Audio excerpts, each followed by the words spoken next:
And we are live on the Undisputed GOAT podcast, back with the dream team of Flash and BRF Sports, reporting live from the greatest city in America, Columbus, Georgia. Man, how y'all doing today, man?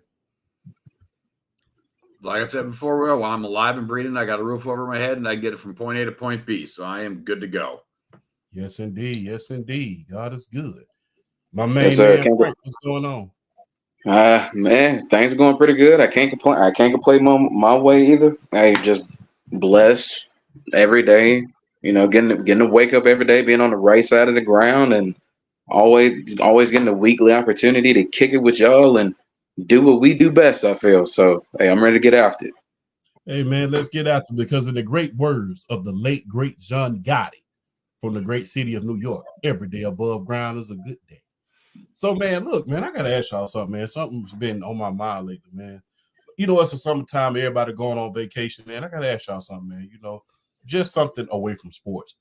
You know, if money was not an object, where would y'all go, man, for this summer, man? If money wasn't the problem. Where would I go? Yeah, where would you go? There's three places that I've always wanted to go. I want to go to Italy, Ireland, and Japan. Okay. So I guess if I had a choice, like right off the bat, it'd be Italy. That'd be the place I'd go. All right, that's nice. Yeah. BRF? Three places I would go if money wasn't an object. Well, okay. Well, for starters, I've always wanted to visit Brazil. And particularly like the Rio de Janeiro and Sao Paulo area. I've always wanted to visit that.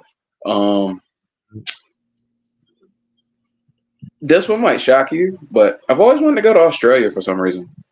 Like I don't know, it's just something about the culture and like just the wildlife and just just everything about it. It just, I don't know, it's like I feel like Australia is like an underrated place to live and visit and all that. So that's a place I wouldn't mind going. And I'll throw,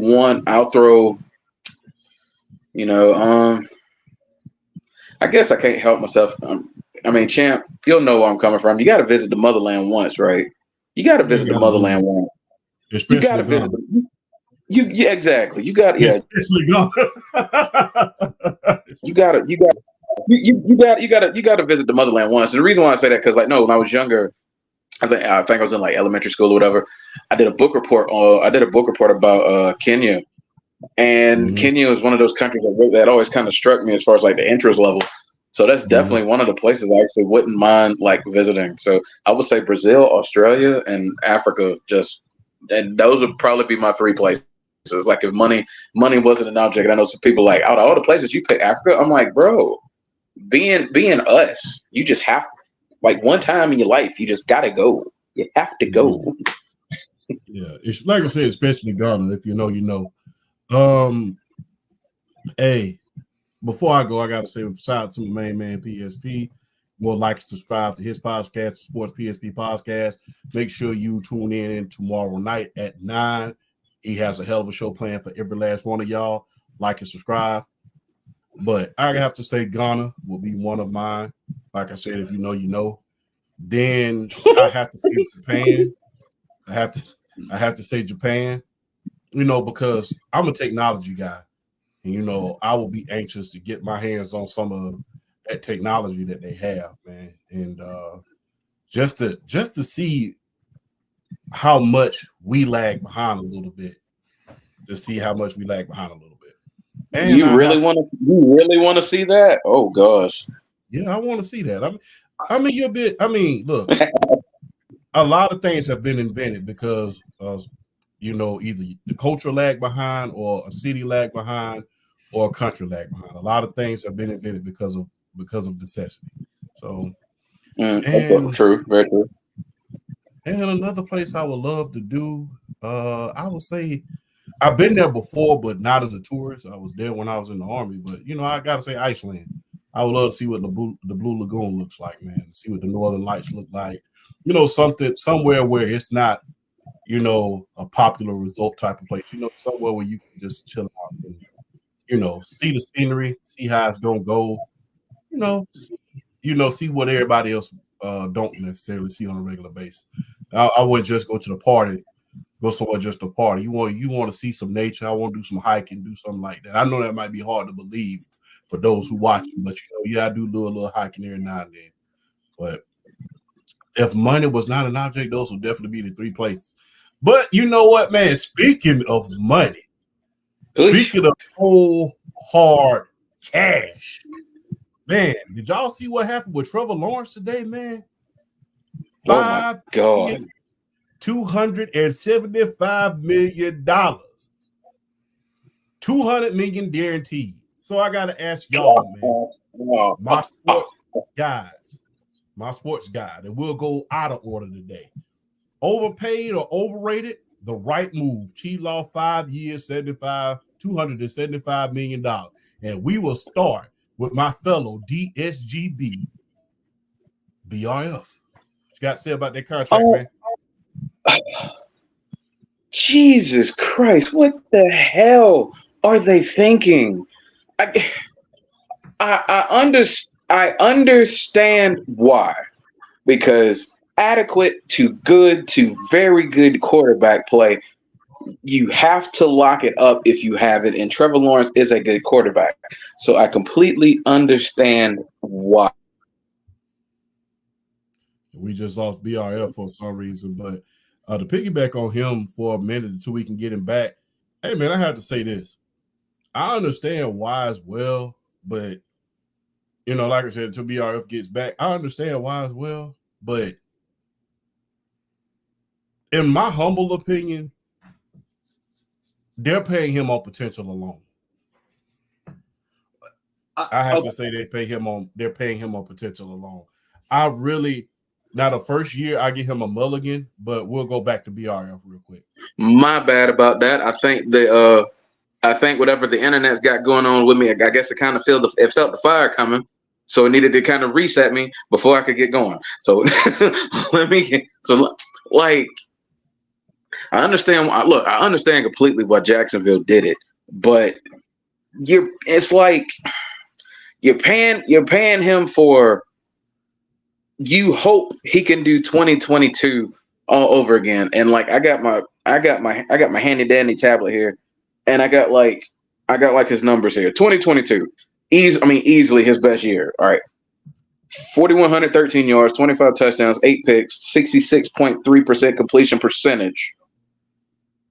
He actually finished 7th in MVP voting. He was 12th in voting for comeback player of the year and made the Pro Bowl. Easily his best year, and they won the AFC South and pulled off that ridiculous, miraculous comeback against LA, the Chargers, in the wild card round. So I understand you're paying him off of that potential. I understand why, but his 2021, rookie Urban Meyer, we'll give him a mulligan for that one. 2023 should have been, I feel like, most good quarterbacks, that third year should be that. If that third year should really, it should have been truly his coming out party. Because it's not like the offense he had around him was terrible. It's not like it was bad. Christian Kirk was overachieving and overplaying, and he was overachieving for what they were paying him for what I thought he was going to be. You got Calvin Ridley. And you have Travis Etienne in the backfield who's really starting to come into his own, and Evan Ingram, I don't know where that Evan Ingram has been, but we need to see the Evan Ingram we saw last year more. I don't know where it came from, but he needs to keep playing that way. But it's just he would have a high. And then he would go down, and he would play well and go down. And he was just the numbers last year weren't weren't terrible, but it's outside of his 2022, the 2021 you have the mulligan, but the 2023 that doesn't warrant $275 million to me. That doesn't warrant more guaranteed money than Lamar Jackson, who just won MVP. It doesn't warrant that for me. The only guy who's got more guaranteed money is Deshaun Watson, because he got all of his fully guaranteed. So it's like I feel like now we already have this mindset with Trevor Lawrence that you got to step up this year. You got to step up this year. There's no ifs, ands, or buts about it. And it's like we were on that podcast, and I said Justin Jefferson, I felt like has the most pressure on him in terms of having to play well now, not having as good a quarterback play when elite wide receivers have dealt with changes at quarterback and still put up numbers. This is like honorable mention A, because Trevor Lawrence, he's got to back it up this year. $275 million, $200 million guaranteed. You can't do 2023 over again. 2024 has to be 2022 and then some. He has no choice now. He's got to live up to it, because if he goes out and he has another 2023, people are going to look at. I mean, people already kind of question Jacksonville anyway and how they run things, and they're going to look at him and just like.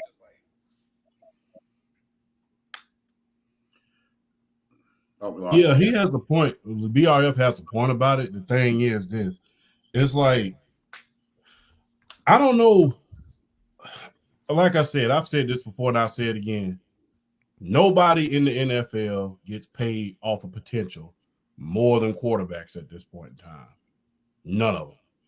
And the thing is, I really think they're paying him off potential, their potential alone.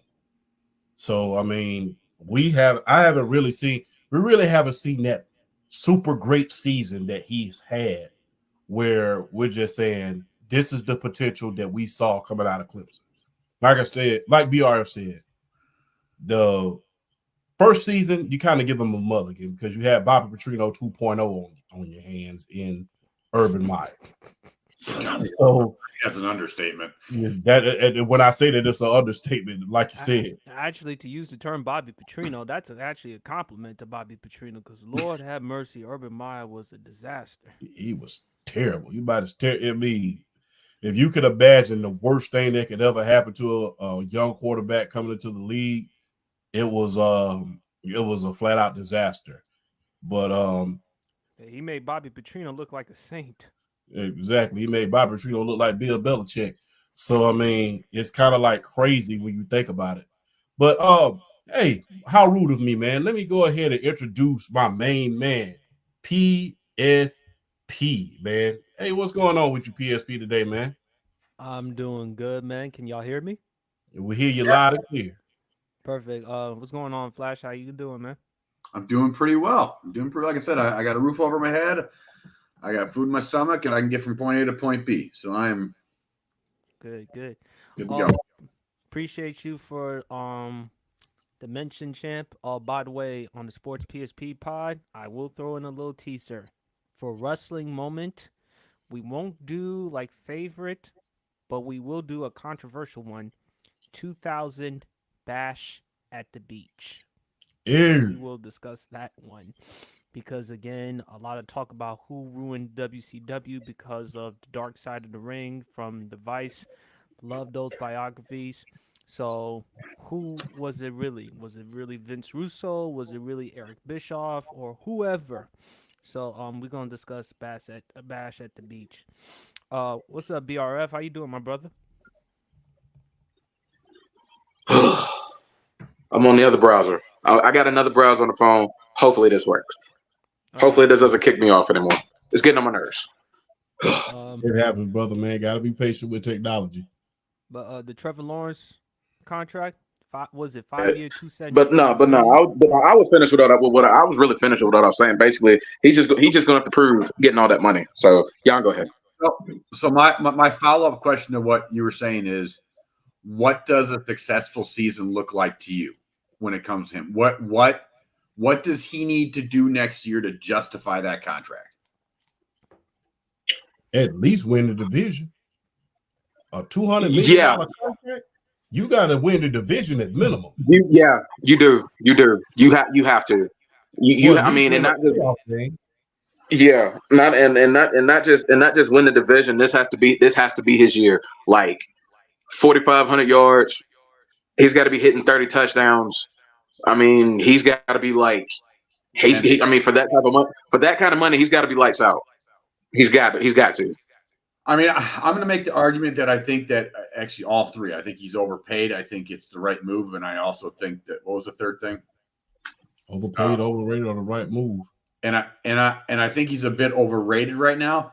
But you talked about like the third year jump, and that first year under Urban Meyer was so toxic that I would to me, this is his third year. This is his third year with Doug Peterson. This will be another offseason. They did have some pieces like Gabe Davis. They had some pieces in the draft as well. They did lose Calvin Ridley, which I think it's going to hurt. But I don't think it's going to hurt as bad as after adding Gabe Davis. Do you trust Christian Kirk though?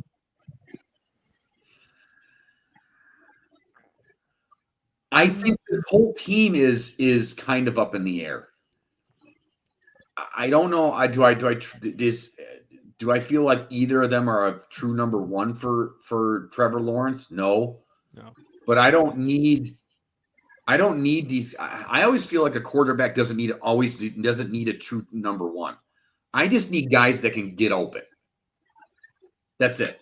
You look at the guys that Green Bay has. None of those guys are true number ones, but they all can get open. And that's the thing. So if these guys can get open, that's what matters. I'd rather have Trevor Lawrence spread around the ball than a true number one that he's going to force the ball to constantly. The other thing, too, he's only 24. Correct. He's still really young. Like, he was a really young prospect coming out. So I still think there's a little bit of play there where it's like if he was like 26 and we're like throwing out that kind of money, then I'm like, ugh. He's only 24. So I think everything is kind of the right answer. And because here's the other part of it too.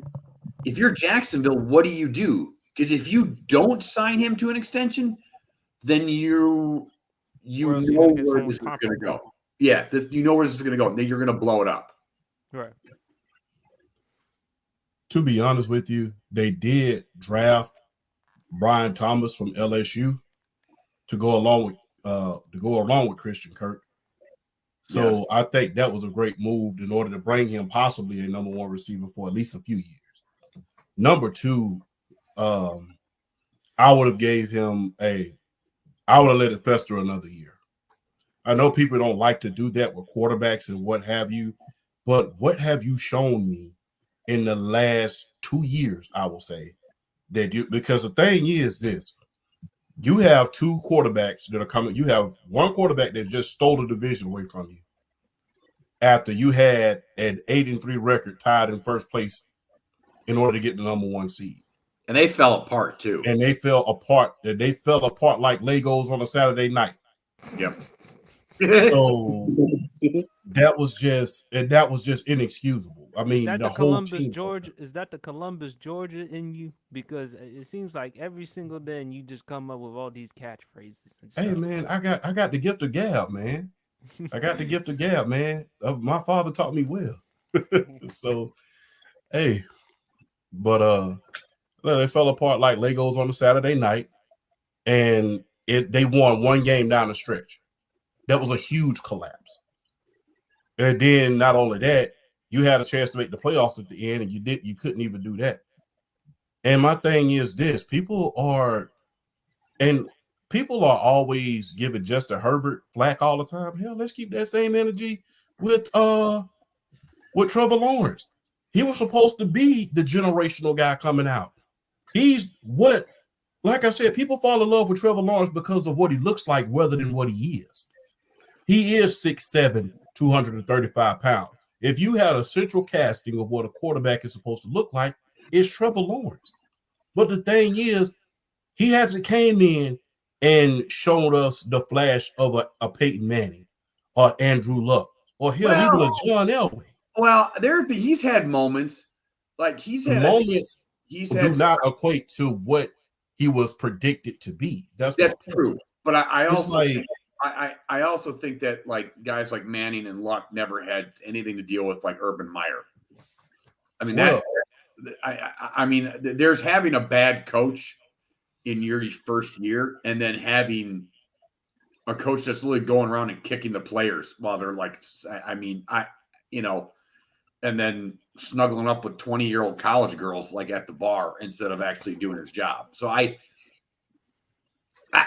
just, I mean, Tweets is really own. more bad ownership, because when we look at Shad Khan, you should have seen this. This was the writing on the wall of Urban Meyer. You had to take into account his history in Ohio State. The first mistake, you brought in Chris Doyle, the former strength and conditioning coach at Iowa, and he had a history of racism and bullying, and then you brought him in, and then you bring in Tim Tebow, and the only reason why you brought him in was to play tight end, something that he never did, something that he should have done once he transitioned into the NFL. And you also brought him in because, of course, where he's from, Jacksonville, the hometown kid, and also the connections with Urban Meyer. The contract, I will say this with Trevor Lawrence. I'll say it again, and just to be very consistent and adamant, you go as far as what the market tells you. You go as far as what the market tells you. This is actually a great thing. You know why? Because C.J. Stroud, Jordan Love, they're going to get their money. They're going to get their money. Other young ascending quarterbacks, they're going to get their money. We just BRF and Champ went on my pod and we talked about Jared Goff. And the Detroit Lions, look, they couldn't find anybody else to replace Jared Goff. And when you look at Jared Goff the past couple of seasons with the Lions, he's had production. Yeah. Now with Trevor Lawrence, do I think he's overrated? Yes, because coming out of college, there were a lot of comparisons between him and Andrew Luck. And I feel like coming out of the draft, he's gotten a pass. Now, look, we can talk about the first year with Urban Meyer, and that was a horrendous situation. You got Doug Peterson, obviously, who knows a thing or two working with quarterbacks. He worked with the Eagles, and they actually improved. They actually got better. They won. They came back from a 27-point deficit against the Chargers. Third year, you thought, okay, Trevor Lawrence, after coming off that impressive victory against the Chargers and getting to the divisional round, we expected you to get better and better, and for somehow you regress. We can look at the team, we can look at what he has around him, but at the same time, that's still on you. Much is given, much is expected. So I think with Trevor Lawrence, perhaps we need to do a better job. I think we have to, lower our expectations with him, because if you look at him right now, that AFC South, they're loaded. Houston is not going anywhere. C.J. Stroud is by far the best quarterback in that division, and they've gotten some pieces with Tank Dell, Nico Collins, also with Stephon Diggs, and eventually we will discuss Stephon Diggs. Now, this is your third team, and you're with a quarterback, a Pro Bowl quarterback for the third time in your career, so it better work. We're forgetting the Colts, and they were competitive last year, and Anthony Richardson, if he stays healthy, and he actually has a lot of potential. He talked about how it's easier for him in the NFL compared to what it was in college. He's added some weight to protect himself. And let's not forget the Tennessee Titans. They actually later in that season, they actually looked solid. I thought Will Levis at some point should have started at some point, although Champ laughs all the time whenever I bring up mayo because, again, at one point, Will Levis did put mayo in his coffee. But this AFC South is very interesting. And the worst case scenario for Trevor Lawrence, you right now the third best, you may be, the second or the third best quarterback in that division. Yeah, you might be Sooner the fourth, or later, depending you on might how be the Will last. Levis play. Yeah.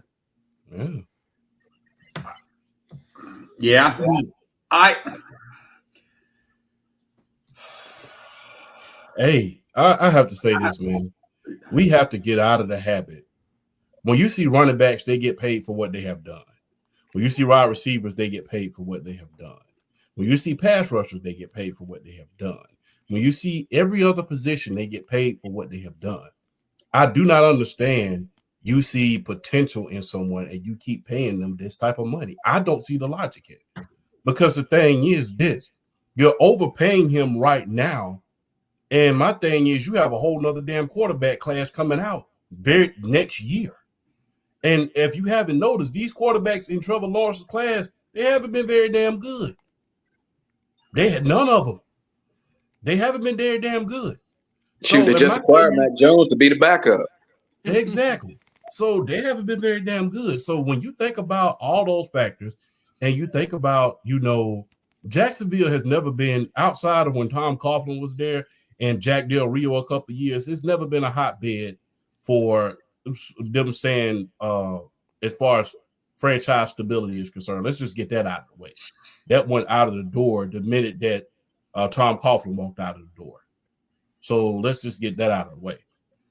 So you couple that with bad coaching hiring, not to mention some of these horrible free agent signings.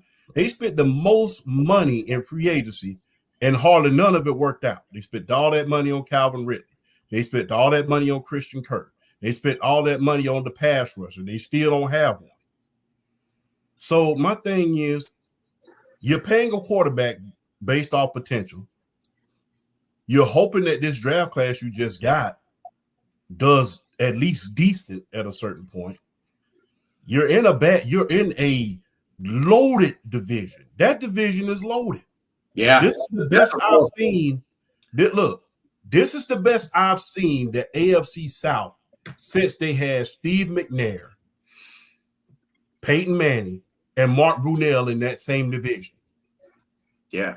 I'd argue that right now that this might be, it might get to the point where it's almost better and more competitive. Exactly. This is the best that I've seen that division since the late 90s, early 2000s, when it had those three quarterbacks in that division.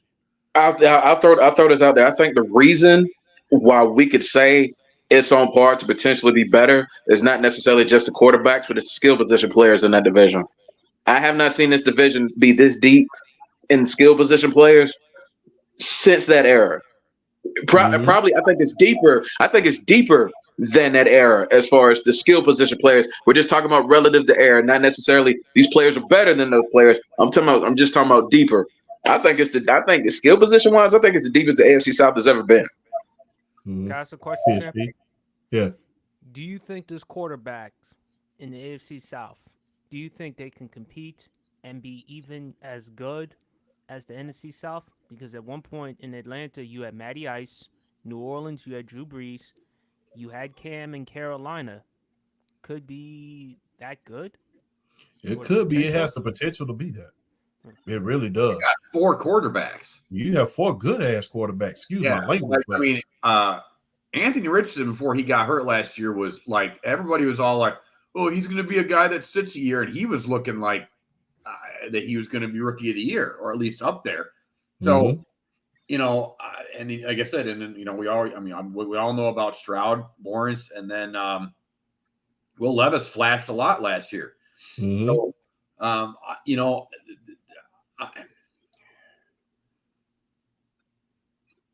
as a football fan, I hope Trevor Lawrence ascends, because then this division is going to be so entertaining to watch for the next 10 years. But I think that's also, now that we're talking about that, I also think that's another reason why they did this. Although I kind of agree with you, Champ, about they should have waited a year. But if you look at the rest of the division, can you imagine if Jacksonville goes and blows this up? They're screwed. Yeah, they'll be at the bottom of the division for the next 10 years. Flash, to be honest with you, if Trevor Lawrence doesn't become what people think he will be, or even make a deep playoff run, that's failure. Not just because of the hype, the attention coming out of the draft, but hell, the Jaguars at one point, they made an AFC Championship game with Blake Bortles at quarterback. Yeah. But Saxonville. But I also kind of think, though, that I think we have to temper expectations with a lot of these quarterbacks. We just came off the era of Brady, and now we're in the era of Mahomes. True. I think with a lot of these young quarterbacks, we put so much hype and so much on them. And of course, they're exciting. Like with Caleb Williams, coming out of the draft, people said he's the next Patrick Mahomes, and he regressed last year at USC.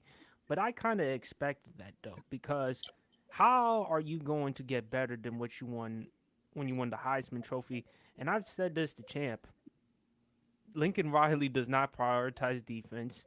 and he damn sure didn't want that SEC smoke. So he figured, I'm going to go to USC, I'm going to go to Pac 12, I'm going to do the best possible to compete for a national championship.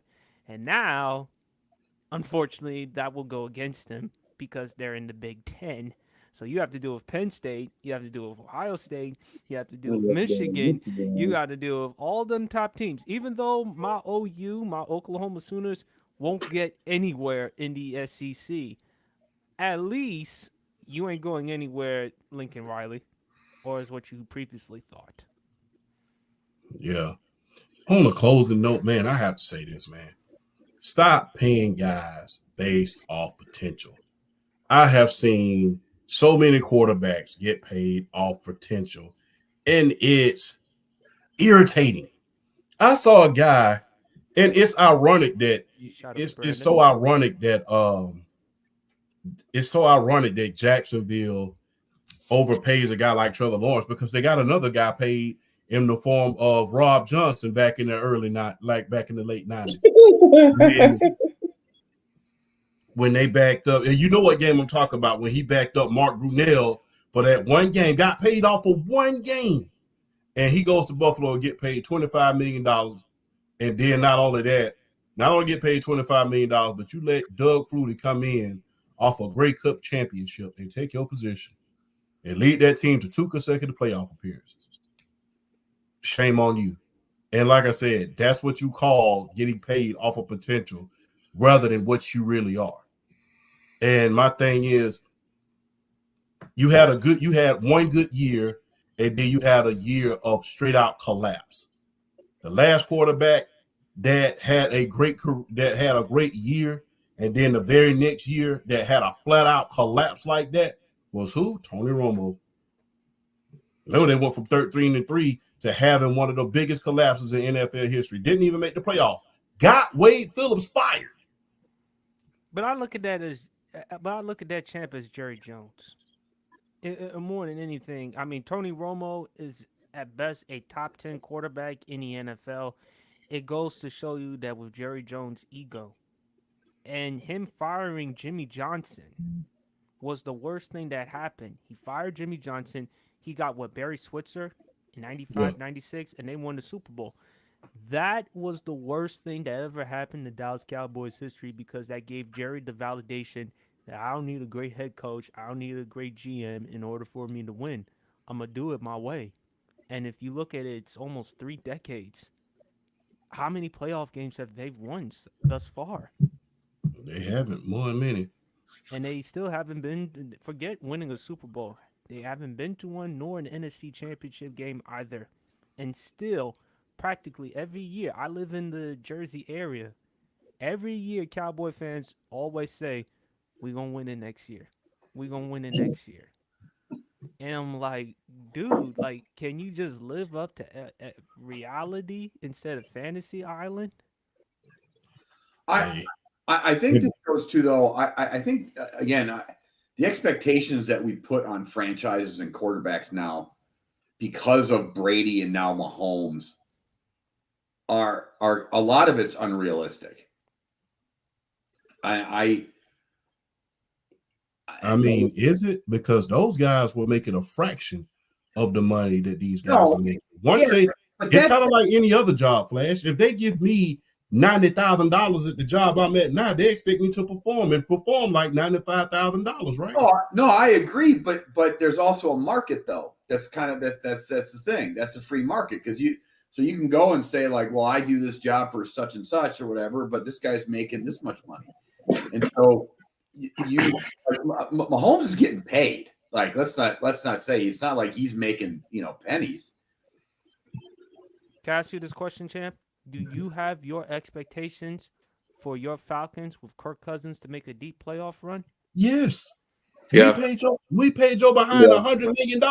Yeah, but do you expect $100 million?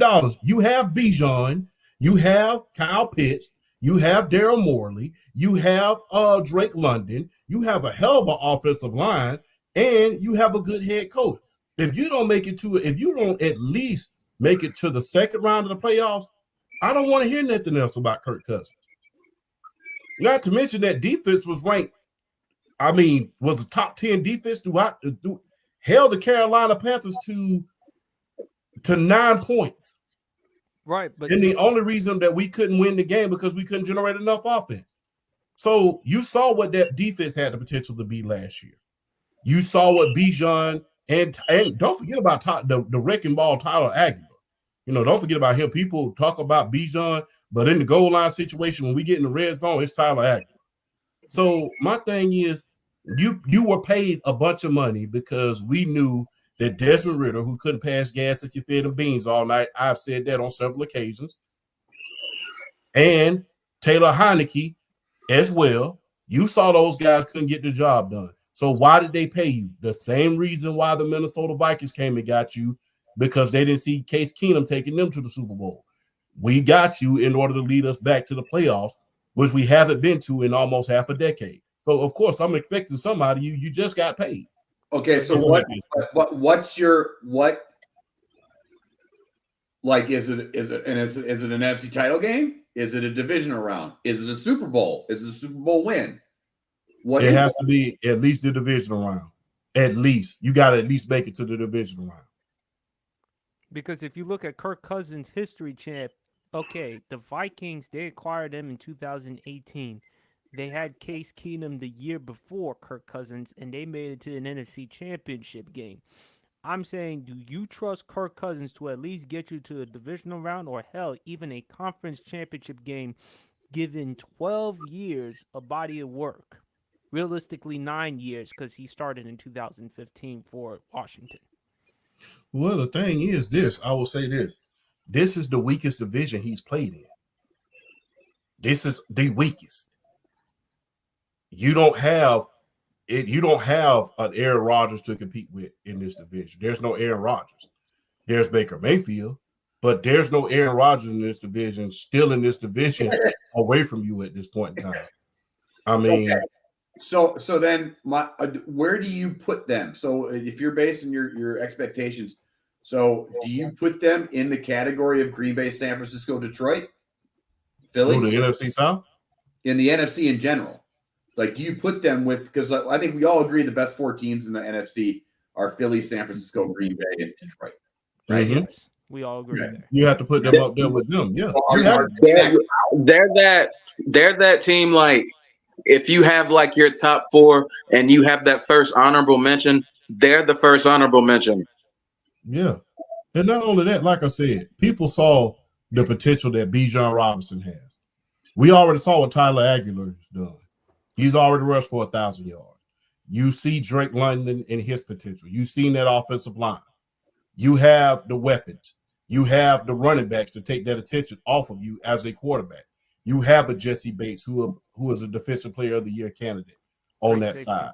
So guess what? You have that potential in order to get there. So guess what? You just got paid, and guess what? You have the defense. Okay. So the whole thing about Kirk Cousins when he was in Minnesota, he never had a defense. You never had a defense.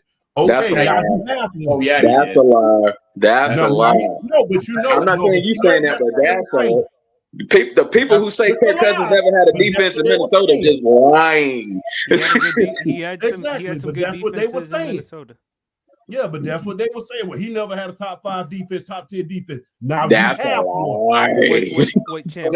So then the expectation for Atlanta is to win a Super Bowl, because all those 4 teams in the NFC we mentioned, it's to get to or win a Super Bowl. That's the expectation for those 4 teams. Wait, yeah, so if that's what your expectation is, like what PSP was saying, it's Kirk Cousins at the end of the day. Yeah, Kirk Cousins, but like I said, you have to take into account the coaching, because Raheem Morris, he came from up under the coaching tree of Sean McVay. He coached that Aaron Donald defense for many years to come. And he's been in that culture in Atlanta before. And he went to a Super Bowl. Shoot, he was the wide receiver coach when they went. Yeah. So he's been to a Super Bowl, not only with the Los Angeles Rams, but also with the Atlanta Falcons. So he knows how to get you there. So anything less than getting you at least to a division round, maybe even an NFC championship, because like I said, it's your first year coming off of that damn Achilles injury. So I'm not going to put a burden of a Super Bowl on you the first year coming off. Let's see if you can stay healthy first. That's why we drafted Michael Penix Jr. from the University of Washington. But the thing is, you have to at least win this division at minimum.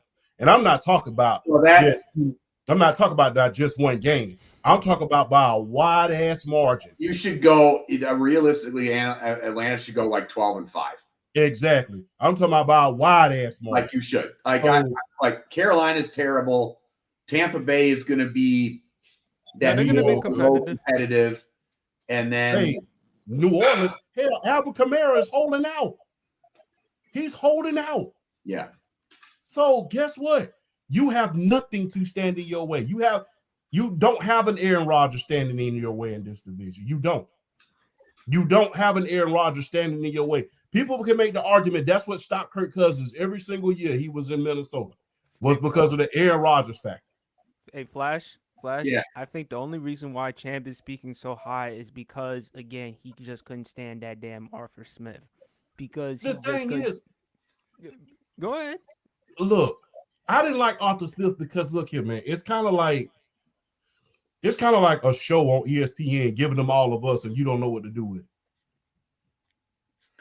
I think Atlanta is. I've always been a Cousins guy in a way because I always like to temper expectations with quarterbacks because we look back at a guy like Dan Fouts with like that Dan Fouts was awesome, like a Hall of Fame quarterback. Yeah. And Kirk Cousins is kind of like Dan Fouts. Hold up. Really? Hold up. Okay. Dan Fouts never won anything. He only went to an AFC title game, I think, once. And he put up great stats twice. Okay, twice. Okay. He put up great stats on a loaded offensive team. And we look at him as one of the great quarterbacks that we don't think about. Because he never and so I look at these quarterbacks and I go like Kirk Cousins and I go, 30 years from now, we're gonna look back like, man, that dude could ball. He just never won a title. Did you compare him to Dan Fouts though? What's the difference between him and Dan Fouts? I'm just giving an example. Do I think Dan Fouts overall is better than Kirk Cousins? Sure. But you look at Dan Fouts' career, what's the difference between Dan Fouts and Kirk Cousins? You know what? When you really, really look at it, their interceptions, Dan Fouts threw a hell of a lot more interceptions. So I can see what you're saying right now. He threw a hell of a lot more interceptions. And he had a loaded offense too. Yeah. And I see what you're saying now because they used to throw hella. Dan Fouts for all them touchdowns. He was Brett Favre before Brett Favre. He could throw hella interceptions, my friend. I'm raising my hand. I want to get into this a little bit before we move on because unlike Champ, I actually want to be the optimistic Falcons fan in the room right here. So I'm going to try to speak on this a little bit here. But the reason why I thought the money was crazy, but I understand why they did it. They did it because they didn't want 2023 over again, and I completely understand. They didn't want 2022 and 2023 to happen again, which is honestly why they drafted Michael Penix Jr. They didn't want that to happen again. 2022 and 2023, you practically had no quarterback room. You had offensive talent galore around you, but you had no quarterback room to get them to where you needed to be.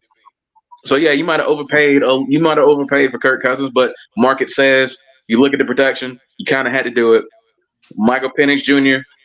I am one of those that actually understood why they made that draft pick because, okay, Kirk Cousins, you know you're getting 2 good years out of him, and then push come to shove, he's getting $100 million, but then after that 2 years, it's like, hey, Kirk Cousins, okay, you've done your thing, you did what we wanted you to do. Okay, we got Michael Penix Jr. And who knows? You never know what happens, but at least you're guaranteeing yourself a chance at good quarterback play, way better than what we've had the past 2 years. And the thing I've always liked about Kirk Cousins is his ability to throw the deep ball, to be able to throw the deep ball, to be able to lead his receivers. And it's something that I've wanted to see. Me being a Falcons fan, me being one of those who actually appreciated the 14 years we had Matt Ryan, how good he was, and the fact that a lot of Falcons fans still don't appreciate him, which is one of the most tragic. It's injustice, the fact that Falcons fans don't appreciate this man for what he did, considering the quarterback history the Atlanta Falcons have had, which is. And I'm sorry to interrupt you. I go ahead, BRF. I apologize. But no, you're good. But it's like, so that's why I understand why they made the moves they did. But I'm gonna speak in defense of Kirk Cousins here from the standpoint. I appreciate how he throws the ball. He knows how. I mean, say what you want about the man. The man knows how to run offense. He knows how to articulate what he needs to say to his teammates. He knows how to get the ball out quickly. And one thing about the Falcons is they know how to keep decent to really, really good wide receivers. And looking at the receiver core, the more I look at the receiver core, I see Drake London, I see Darnell Mooney, I see Rondell Moore, and then I see Kyle Pitts at tight end. I'm looking at it and I'm like, people sleeping on this core, but I actually like it. Because I saw a graphic. The Atlanta Falcons receiving core, even with Drake London, are the second fastest trio of receivers in the National Football League. Yep, he's right. Damn. Behind only Miami, having Tyreek and Jalen Waddle and Odell Beckham Jr. They are the second fastest wide receiver trio in the entire National Football League. I think they're at like a 4.41 collectively. They're insane. Because Drake London, don't let his size fool you. He can get down the field too. Don't let the size fool you with Drake London. He can run himself. So I think I'm going to be a little more optimistic about what we're going to do as an offense with him at the quarterback position, just from the standpoint he knows how to get the ball out. He knows how to lead his receivers. He knows how to put the ball in those tight pockets, in those tight windows that we haven't been used to since Matt Ryan. Now, I agree with Champ from the standpoint that they have to dominate this division this year. They have to. 11-6 has to be the floor for what this team does collectively in that division. 11-6 has to be the floor. If they can't go 11-6 with Kirk Cousins having this roster around him, I don't know what else there is to say or do about this franchise, about this team. But I think they're going to get it done just because just seeing interviews, reading articles, listening to Raheem, I like the vibe they have going there, which is why I think they're actually going to be about it this year. And I think they're actually going to do it just because I feel like Raheem Moore's being in LA, learning under Sean McVay, seeing what Sean McVay did with Matthew Stafford, hell, seeing what he's done ultimately for Baker Mayfield and helping him turn his career around. I think Raheem Morris, bringing Zach Robinson with him, is going to bring some of that, some of that's going to interject here, like some of the concepts, the concepts, the schemes. I feel like Kirk Cousins can run it to a high level. I don't want to be all like, you got to do this or else. I mean, I do think they have to dominate this division, but I do think they're going to dominate this division. I do. I just want to say something about the Matt Ryan thing. That's my big point, is the expectations. You look at somebody like Matt Ryan, who was an MVP and a MVP candidate for a lot of it, and had a great career. Like, will be a Hall of Famer. Okay. And instead of the expectations, because unfortunately he played in the era of Brady, everybody just craps on him, and a lot of them are Falcons fans, and it's look, and this is why expectations. I always go like, hey, like the Brady's, Mahomes, Montanas are a dime, are once in a generation. It's like looking back and looking at Patrick Ewing and going, well, he never won. Well, he played when he was going against Jordan, or Barkley. And I just think expectations need to be chilled out a little bit. I do think that Atlanta should win that division. I think BRF is right. 11-6 is the floor. Heck, Especially with how loaded they if are. you don't win the division, I mean, to make matters worse for Champ, I mean, we could probably call Jeff George for him to be back with the Falcons. Why you We named PSP? Listen, Jeff George still available.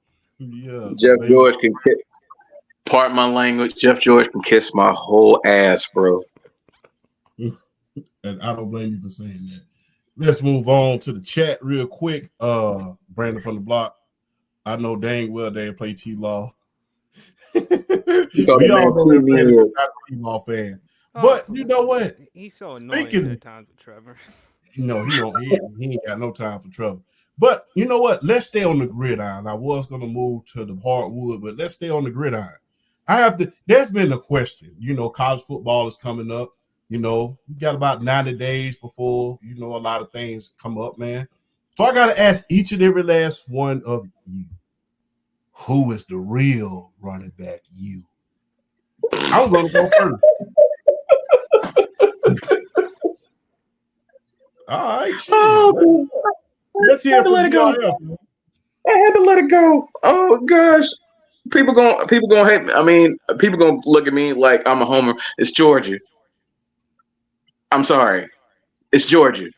It is what I mean. There have been a lot of other great schools that have produced great running backs.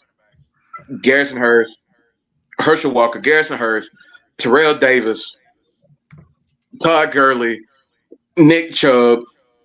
I mean, and I know there's probably more than Rodney Hampton, Robert Edwards. Yeah. I mean, what? I mean, James Cook. Who? James Cook. James. Thank you, James Cook. I mean, like what? Like what? I don't think I need to name anymore. I mean, I will stand by it. I know there like I said, there are other great schools. You got Miami, who's produced really good running backs. I feel like especially recent years, recent decades, Miami is like the only school that is in the Georgia tier as far as like taking running backs, putting them in the NFL, and they just go off and put up numbers. PSP. I wasn't expecting this. I was kind of shocked you asked me that question, but real running back you. I was thinking Georgia. I don't know, Bama. I mean, there's Derrick Henry, of course.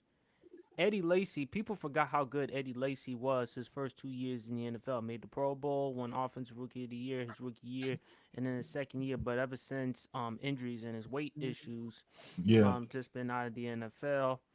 Trent Richardson obviously didn't turn out so well. Mark Ingram. Mark Ingram was a really underrated running back during his time in New Orleans and to a lesser extent Baltimore. And then you look at Jahmyr Gibbs from Alabama as well. So Alabama could make a case as well. Flash. Well, I'm going to go with my. I'm going to go with my. I'm going to be a little bit of a homer too. Wisconsin.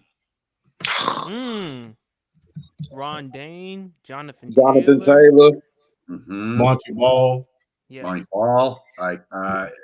Yeah. So they have produced. You can make an argument that they're more of an offensive line you than more of a running back you, but isn't Melvin Gordon Wisconsin too? Melvin Gordon Wisconsin. Brent Moss, if you wouldn't have done Brent Moss things.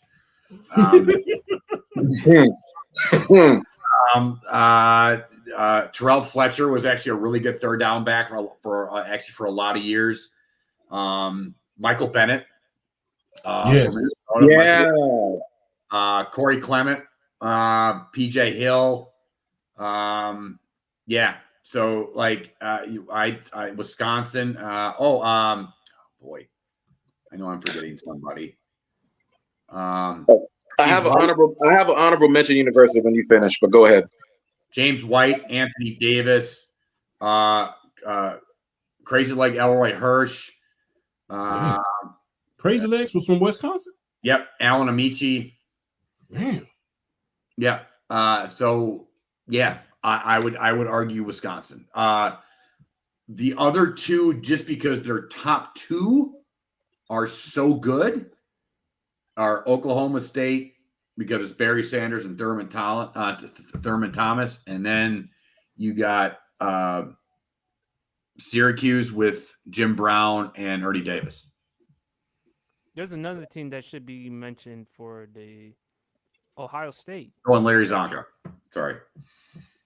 Yes. Ohio State. Archie Griffin, back-to-back Heisman Trophy winner. You also had Eddie George. You also had Zeke.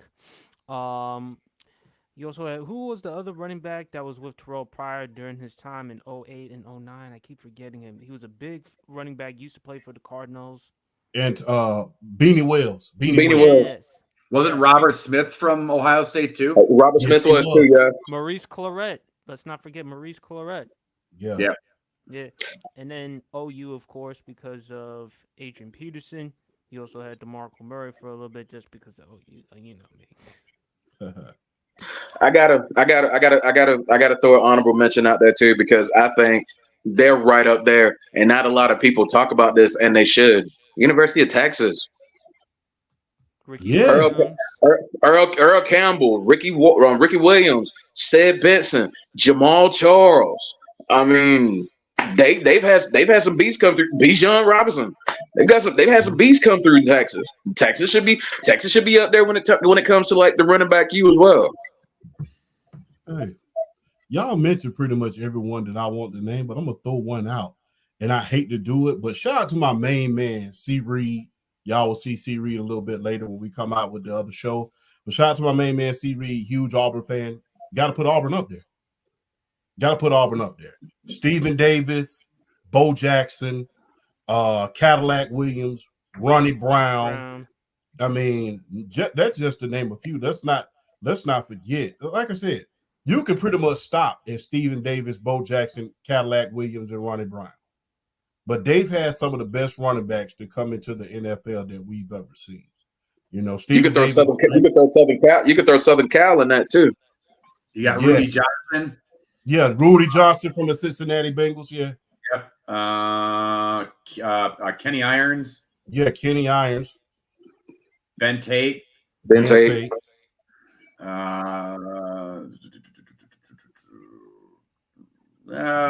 Michael Dyer. He was all right. Yeah, Michael Dyer was good, but yeah, he a big time Auburn fan. I gotta put, as far as running back you is concerned, you gotta say you gotta put Auburn up there, because much like a lot of teams in the SEC, they know how to pick their running backs, and you gotta put them up there. And they arguably had one of the greatest running back duels of all time in Cadillac and Ronnie Brown. But what about the U? Are we forgetting Miami? Yeah, we mentioned Miami early. Miami, I feel like had the greatest running back room in the history of college football. They had Frank Gore, they had Willis McGahee, and they had Clinton Portis on the team at the same damn time. I still maintain that doesn't beat Oklahoma State with Thurman Thomas and Barry Sanders in the same room. No, it doesn't. I know, but I don't know. I can agree with that, but I mean, just having three guys come into the league, all put up like insane numbers. But yeah, I definitely get where you're coming from with Thurman Thomas and Barry Sanders. Yeah, you can't beat that. You can't beat that. Don't forget about Joe Jackson, and you know this for a fact. Flash, Najee Davenport was in that running back room as well. Only reason Joe Jackson didn't. Yeah, you're right. Yeah, don't forget about Joe Jackson and Najee Davenport. Najee Davenport, he performed when he went up there to Green Bay, although they switched him to fullback, but he was very much a great blocker. He was a great pass catcher. He did a lot of good things in the short yardage situation. So Edgerrin James. Yeah, Edgerrin James. Don't forget about Otis Anderson, the Super Bowl MVP, 1990. Oh my God, champ. The running back from Auburn. Are we forgetting BJ, Brandon Jacobs? Yes. Yeah, but he transferred to Illinois. So He did though, but yeah, he was good. yeah, that he was brutal. I mean, Yeah, 6'5", I 250. always remember him running over my boy Charles Woodson in the NFC Championship game, and Yeah, I didn't like that too much. I'll give Southern California a little shout out too. OJ, Reggie Bush, Lindell White. I'll give SC a little love. I know I'm missing some more, but I'll definitely give Southern Marcus Cal some Allen. love. Marcus Marcus Allen. Allen. Marcus Allen, Yeah. definitely. Marcus Allen. What about Oregon? No, No. no, Mm, no. You can't put Oregon up there uh-uh. with them. No, but No. I'm not saying that not up there. But what would y'all think about Oregon because they had some solid running backs, A not great solid, but ones. Oof. it's not a lot of names that just make you say, yeah. Mm-hmm. It's just like, They, when you think about Oregon's had a bunch of speed demons that Yeah. had ridiculous highlight reels, but they didn't translate over to the NFL. LaMichael James, DeAnthony Thomas, they had speed demons. Best ones that come out were LeGarrette Blunt. He was LeGarrette there Blount, for, and Jonathan Stewart. yeah. yes, Other than that, I really can't. It's like you don't have that one guy that I said, look, my quarterback is a rookie. I need to hand him the ball off at least 200 times this year to take the pressure off this rookie. I'm going to go and get a running back from Oregon. I'm going to take one of these other schools, even Oklahoma. You know what I'm saying? I could get a back from there. Even with special, even going way back with Special Tillman. Right. Back in the old days, running the wing back T. I can say Oklahoma can be up there as a running back U. So, but with Oregon, I really can't say I'm going to turn around and hand them the ball, hand a running back the ball at Oregon. No, you can make an 300 argument. times a year. Yeah. No, you can make an argument for Oklahoma because Marcus Dupree, Yeah. Adrian Peterson, you had DeMarco Murray at one point. Even though he had issues coming out of that incident, people forgot how good Joe Mixon was. Joe Mixon. Oh yeah. Had it not been for that incident, he would have easily been a first round pick. Not only that, y'all gave us headaches during that playoff game, that high scoring offense. So that gave us headaches because, like I said, Ohio State really. I don't know if it gave you a headache or a heart attack. I think that Ohio State game against Georgia that gave you 3. No, that was a hard. Look, my best friend, he's an Oklahoma fan, and y'all was putting up on the average of 65 points that year when Baker Mayfield was won the Heisman. So when we played each other, y'all got off to a start. Y'all was beating us 20-7 at halftime. I'm like, this offense is crazy. This finna get real bad.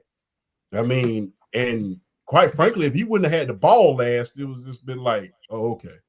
But yeah, that was a heart attack game within itself, because Baker Mayfield and, I think the biggest mistake that Urban Meyer made was taking out y'all best defensive player, Big O. Once they took him out, that gave, Jake Fromm free will to just go everywhere. So there's an article that ESPN actually ran in August of 2023, and they had a top 10 updated schools for best schools that produce running backs. Alabama is number 1 with Jahmyr Gibbs, Derrick Henry, Josh Jacobs, Najee Harris, Brian Robinson, and Damian Harris, which Wisconsin is 2. LSU is 3, Miami 4, Texas 5, Oklahoma 6, Georgia 7, Auburn 8, Oregon 9, and then Oklahoma State 10. Oklahoma State is 10. You're reading the exact article I'm reading as well. Oh, really? Yeah.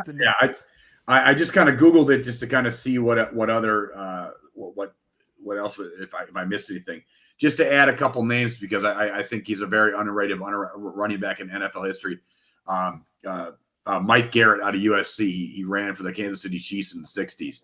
Mike Garrett was a great running back in college and in the pros, and he never gets mentioned in like great running backs of all time.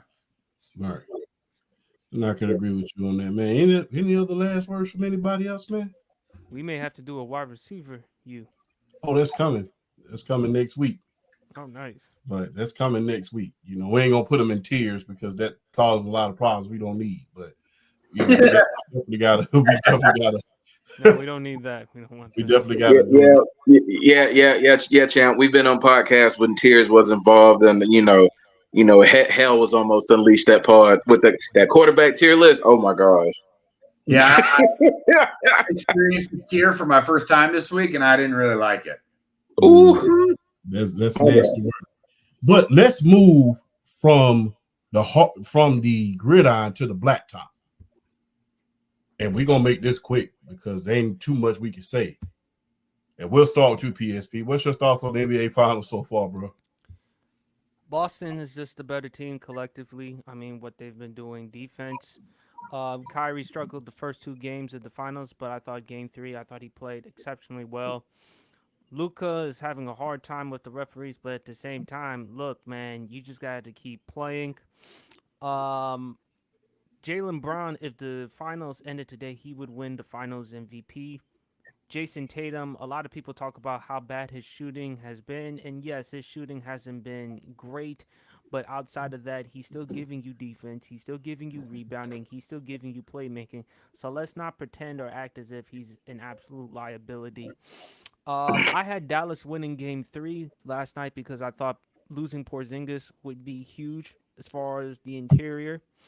But this is actually good for Boston because you're already 3-0. No team in NBA history has come back from a 3-0 deficit. So you don't have to play him in game four. You can sit him out. I don't know if game five, if there is a game five, that's probably like a Sunday or a Monday night. So you're giving Porzingis enough rest. Um, I just think the key for Dallas, if Luka's not cooking, then Kyrie. And then if Kyrie is cooking, who else can you count on? Can you count on PJ Washington? Can you count on Hardy? Can you count on other players to create and get their own buckets? Luka at foul trouble, that definitely hurt them.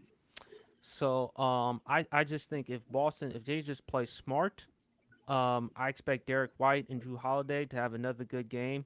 As far as with the defense, I love what they've been doing so far.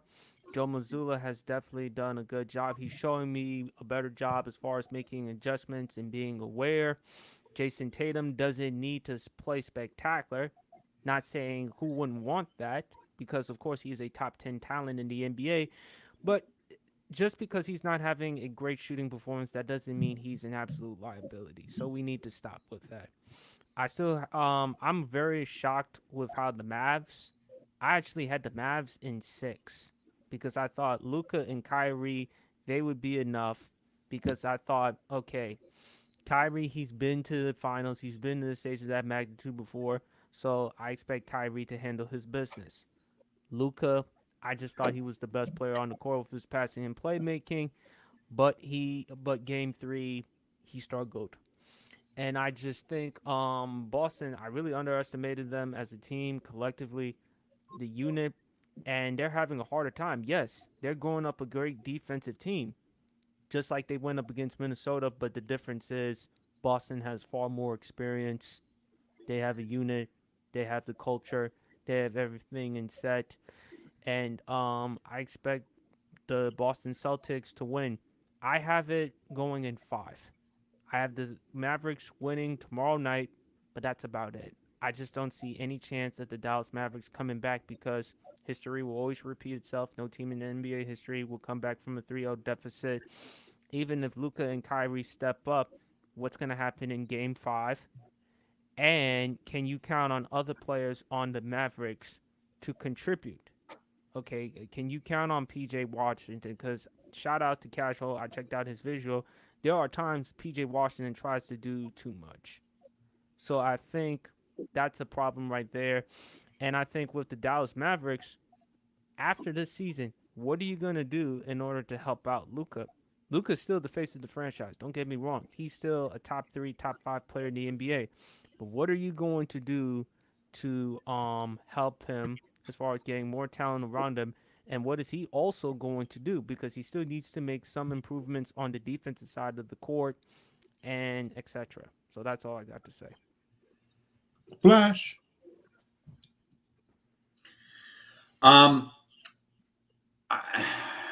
Okay, so PSP touched on a lot of things. I think we were expecting or wanting the ascension of Tatum, and we've kind of seen the ascension of Jaylen Brown into the discussion of is he a top 10? I don't. I'm just saying. I'm just throwing out a number. Is he a top talent in the NBA? And I think he's done a lot to at least make an argument that he's in there. I also think that, and I agree with PSP that I don't think Tatum's been a liability. I think he's had stretches where he's been kind of meh, but I don't know, him and Jaylen Brown and Drew Holiday, the defense that they've been able to provide on Luka and Kyrie, like, we all, I think, agree and have all said, and most people agree, that Kyrie's had some of the best handles ever. Right. Okay. Drew Holiday, I saw Drew Holiday, Jaylen Brown, and Tatum at one point easily just poke the ball out while Kyrie's doing his thing in the first two games. And like I said, I think Tatum's done what he's needed to do. I don't think he hasn't had to be the thing that we all want. We're like, we need a Tatum series. We need him to be the MVP. He hasn't needed to be.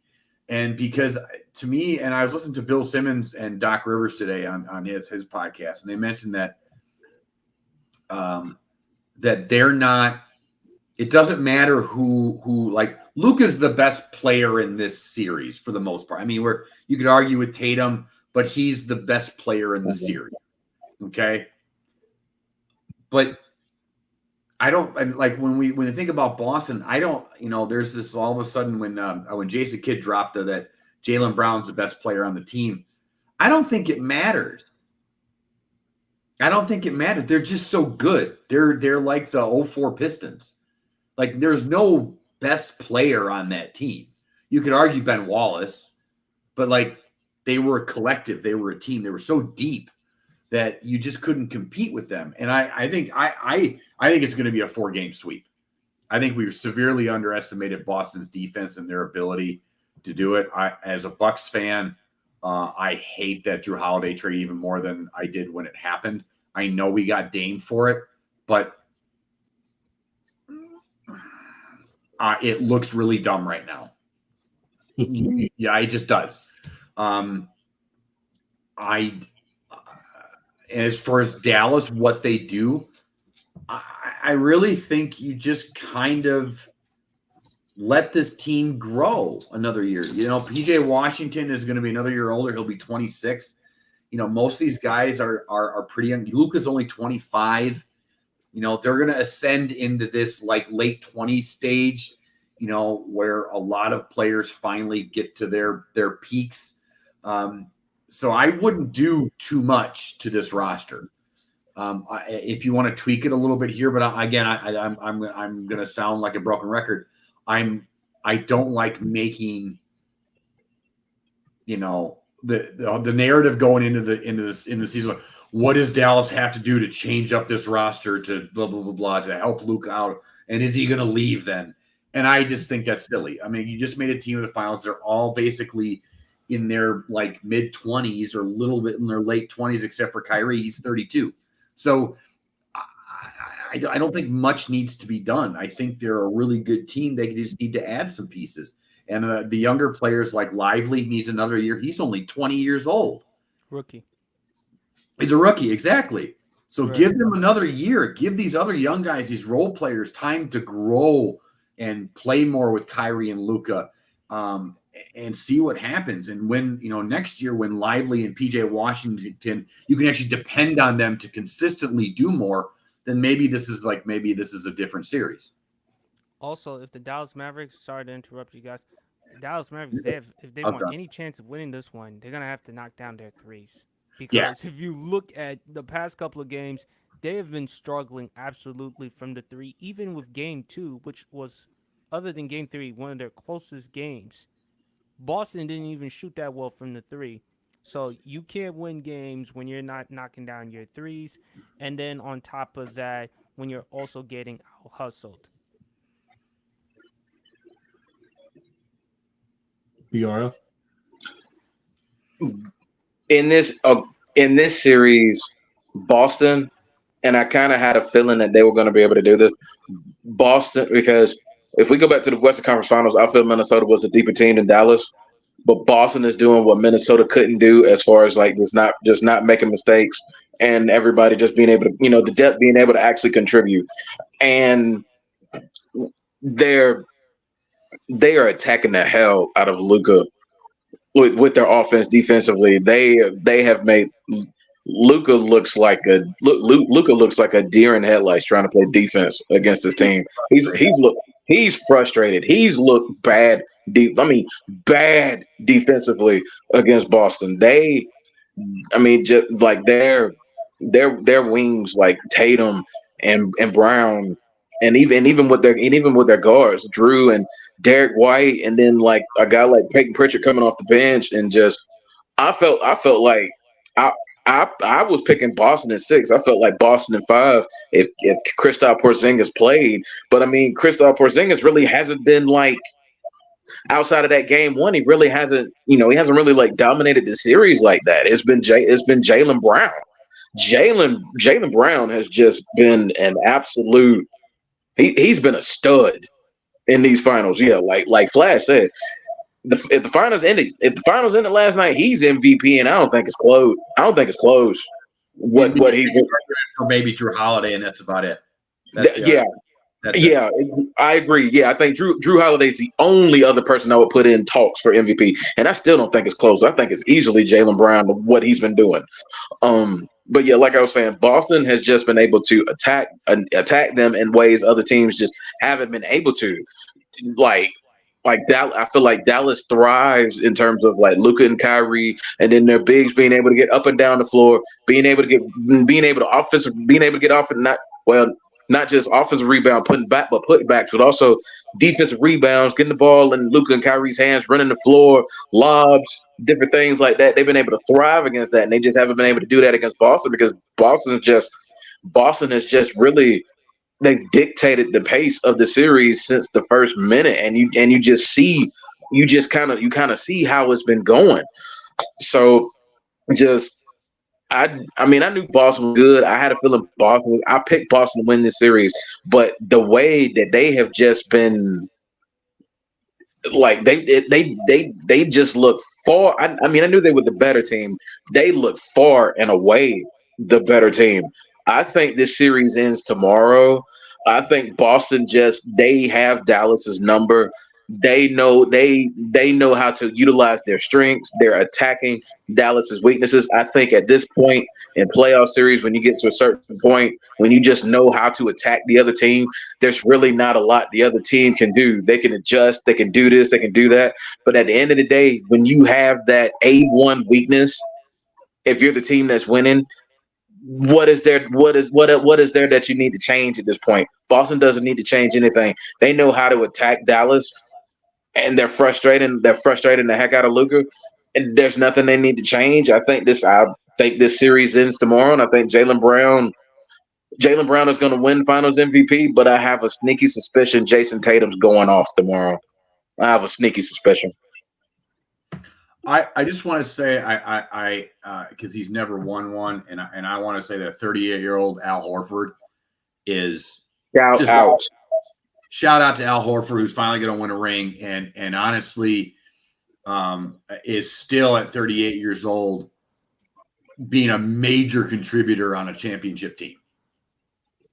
So, especially on the defensive side. Yeah, absolutely. Oh, absolutely. We did say this last week before the finals started, that there was no reason that Boston should lose this series. I think we all said it. Like, as long as like everybody's healthy, there was really no reason why. They're clearly the better team. I just think that we wanted to pick the Kyrie Luka thing because it was, Luka, like you said, PSP. Luka has been, or Kyrie's been there before, and Luka was the best player in the series. At least narrative. Yeah, I definitely think narrative definitely played a factor. A lot of people wanted to see Kyrie win because a lot of it, particularly ESPN's Stephen A. Smith, remember he said a couple of years ago, I think Kyrie Irving should retire. And Mm-hmm. people wanted to see Kyrie Irving win and ended on top. And I do too. I think Luka and Kyrie are still an exciting duo, but they still have a lot of work to do. I just think collectively Boston is just a better team. And I got to give a lot of credit to the culture, especially with Joe Mazzulla, because a couple of years ago, Ime Udoka, I'm not going to get into all the details, remember the situation that he was involved with, and for him to step and take over for Ime Udoka, I mean that does kind of, I mean that does tell you just how good of how good Joe Mazzulla is and how so far the adjustments that he's making. So shout outs to him. Also shout outs to the Boston Celtics organization. Brad Stevens. Brad Stevens as well. And also, not only as a GM and an executive, but also a very good coach. People forgot how good of a head coach he was, not only in college, but also with the Boston Celtics. Mm-hmm. So I don't want to waste too much because I know Champ has a lot to say, but I still have Boston. I have Boston winning this in 5.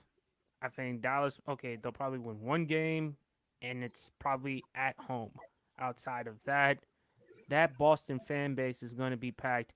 And Kyrie, we know in the past he's had issues playing at Boston, so it's going to be crazy. But I will say this though: if they blow a 3-0 lead, not saying it will happen, it's going to haunt them. If they blow a 3-0 lead, man, I will eat a pork sandwich right on live TV. I don't think that's happening. I'm just being real. But if they do that, I will personally eat a sandwich from Chester's Barbecue down here in Columbus, live on the air. Because man, if they do that, it's gonna be. I cannot describe. Eating a pork sandwich ain't that hard, man. I mean, at least eating crow. That's one. Eating crow. That's entirely another thing. Or drinking a bottle of Hennessy. I mean, I'm not gonna drink a whole bottle of Hennessy on national television. But yeah, that if and that's a huge if, but you know, like we say down south, you know this for a fact, Beer. If was a fifth, we'd all be drunk. But if they do that, and that's a huge if, boy, and I hate to say this, the crap storm is gonna come down, and it's gonna come down hard on the Celtics. It's gonna come down hard. And I'm gonna tell you, the media, I'm just gonna be real. If that happens, they don't give a crap who got injured, who got hurt, what kind of miscues you had. If they blow a 3-0 lead and allow Dallas to win four in a row, number one, that's the greatest comeback in the history of sports by far. Does it beat Boston, New York? No, it doesn't beat that ALCS, but it'll be up there. What? It'll be up there. It'll be up there, but I don't think it beats that ALCS. I think the whole,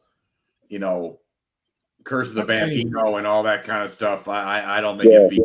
Yeah, it's the narrative of that ALCS is what for me ranks it as the greatest comeback in the history of sports. It's the narrative. Nothing would top that. Nothing would top that. But the irony of it being, but I will say this though, to throw something in, the irony of a Boston team blowing a lead like that would definitely kind of nip at it a little bit. But nah, I don't see it happening. I feel like I don't either. If Dallas. All right, I'll throw this quick in there before you get going, champ. I saw there was an image that someone had posted on my YouTube. I saw it. The reason why I don't think Boston will is because if the series goes back to Boston, Dallas ain't winning. There were images. Boston fans packed Lincoln Financial Field as well as TD Garden watching that game 3, that final game in Dallas. When your fans are packing 2 stadiums to watch a basketball game, Dallas, you might just want to let this one ride. You do not want to go back to Boston. Hey, shout out to Mr. Watson from the West Coast, man, the best from the West on the Sports for You podcast, not to mention the No Rules podcast, man, the best in the West. hey, the series is curtains. Hey, I can agree with you on that. But if they do let this league go, I'm gonna tell you, boy, stuff gonna hit the fan and hit the fan fast. But on that note, man, let's go from the men's side of sports to the women's side of sports. Now, we all know where I'm about to go. The biggest controversy this week has been the great Caitlin Clark left off the Olympics this week. And people have kind of been spinning their own narratives about it as far as marketing, but people don't realize this Olympic team was picked 2 years ago. It was picked 2 years ago. So, I mean, plus Caitlin Clark, she hasn't had a lot of practice with not only her teammates, but the Olympic team as well. And I think everybody, the goal is not to put the most popular player on there, is to put the players who are going to win that gold medal. You know, we don't want to see nobody, as far as a team from America, regress and go back to winning bronze medals as far as basketball is concerned. We don't want to see that. So they're going to put the best players on the floor in order to win that gold medal. And if you really want to ask me, hey, give her time to develop. Her time will come.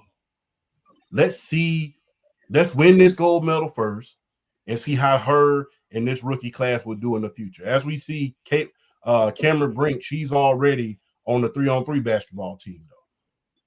But let's give her some time to develop and then see what she does in the future. I think she's going to be a hell of a player. I think too much was made about the controversy. I don't really think it was a controversy, if you really want me to be honest. She's a rookie. She's just getting there. Not to mention, man, she hasn't had a lot of rest. Remember, they out of 15 days, they played 14 games, I think. And she just played a whole college season. Exactly. Not to mention the draft. So, I mean, don't run the young. I understand she's the face of the league at this point in time. Everybody wants to see what Caitlin Clark and Angel Reese wants to do.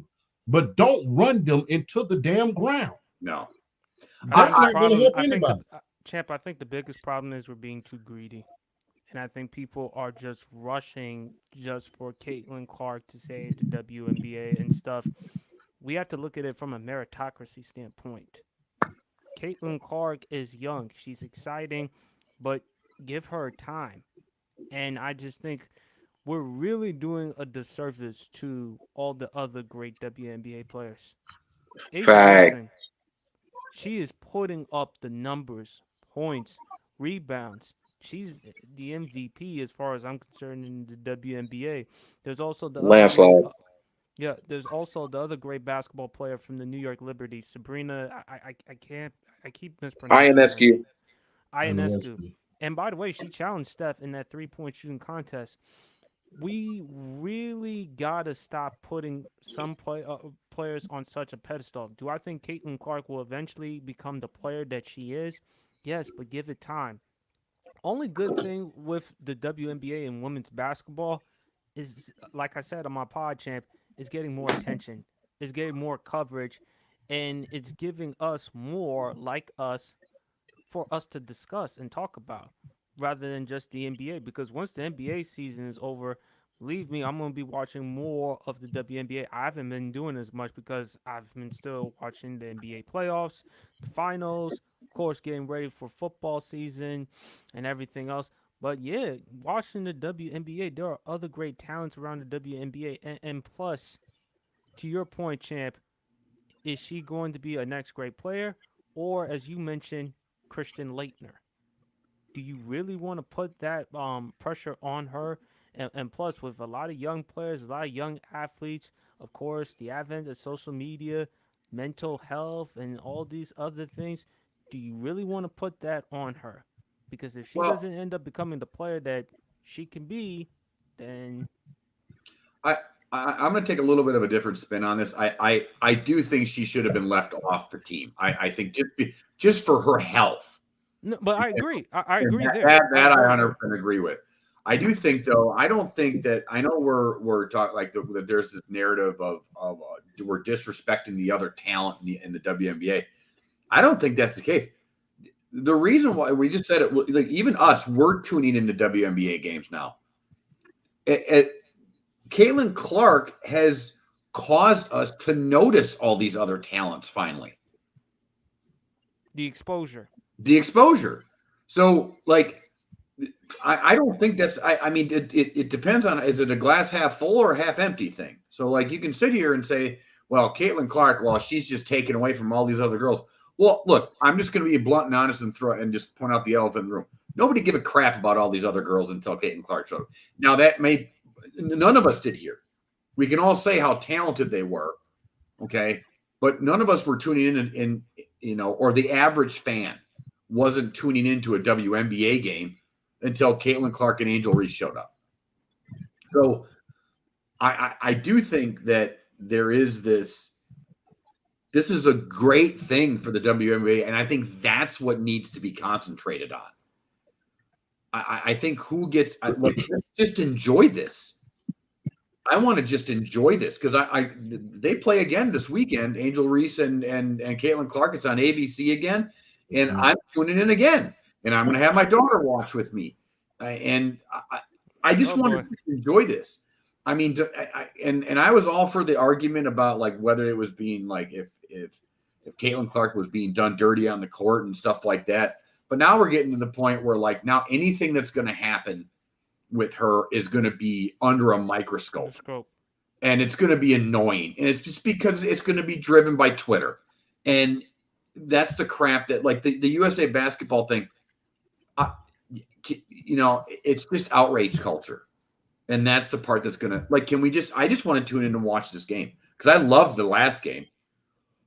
And now I get to I was seeing highlights on ESPN about the Fever tonight, and they won tonight. And it wasn't even Caitlin Clark; it was more. I think her name's Aaliyah Boston. Mm-hmm. Like rocked out, almost 30. Yeah, and like this is awesome. This is so cool.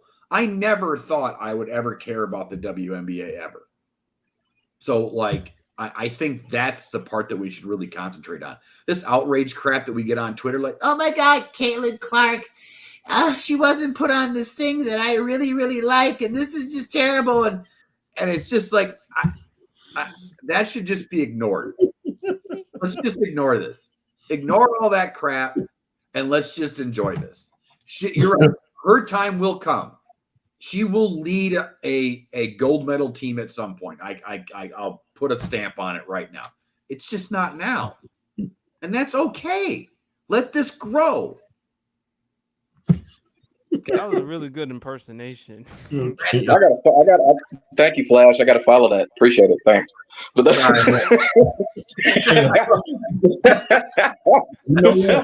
want to bring up a fun fact, a very, very fun fact.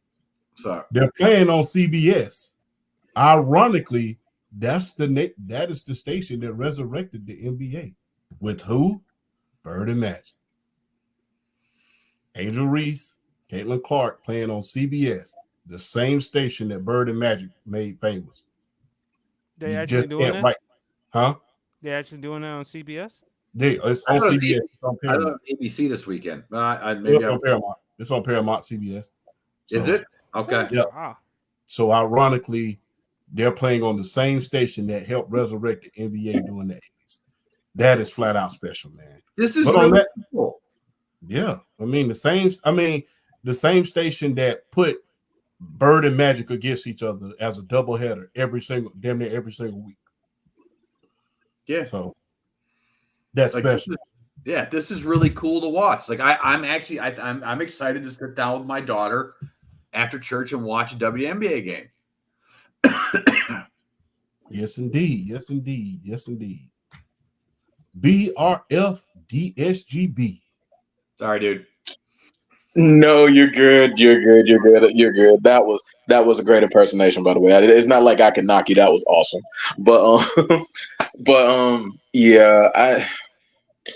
It's all really it's fake. It's fake outrage. It's fake outrage to me at the end of the day, because while I agree that Caitlin Clark and Angel Reese are definitely putting eyes on the WNBA that haven't been there, what I didn't like, well, particularly with Caitlin Clark, what I didn't like when she was coming out of college, getting ready to be drafted, was just Caitlin Clark's going to come into the WNBA and just dominate it like so many, casual, don't know the NBA, those fans just coming out saying Caitlin Clark was going to come dominate. And people with, half a brain knew there was going to be an adjustment period, that she wasn't going to come out and just dominate the WNBA immediately, because there was a lot of talented players in the WNBA.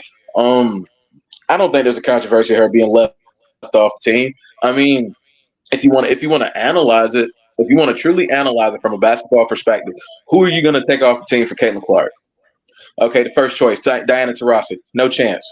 She's one of the most experienced international players, men's or women's, that there is.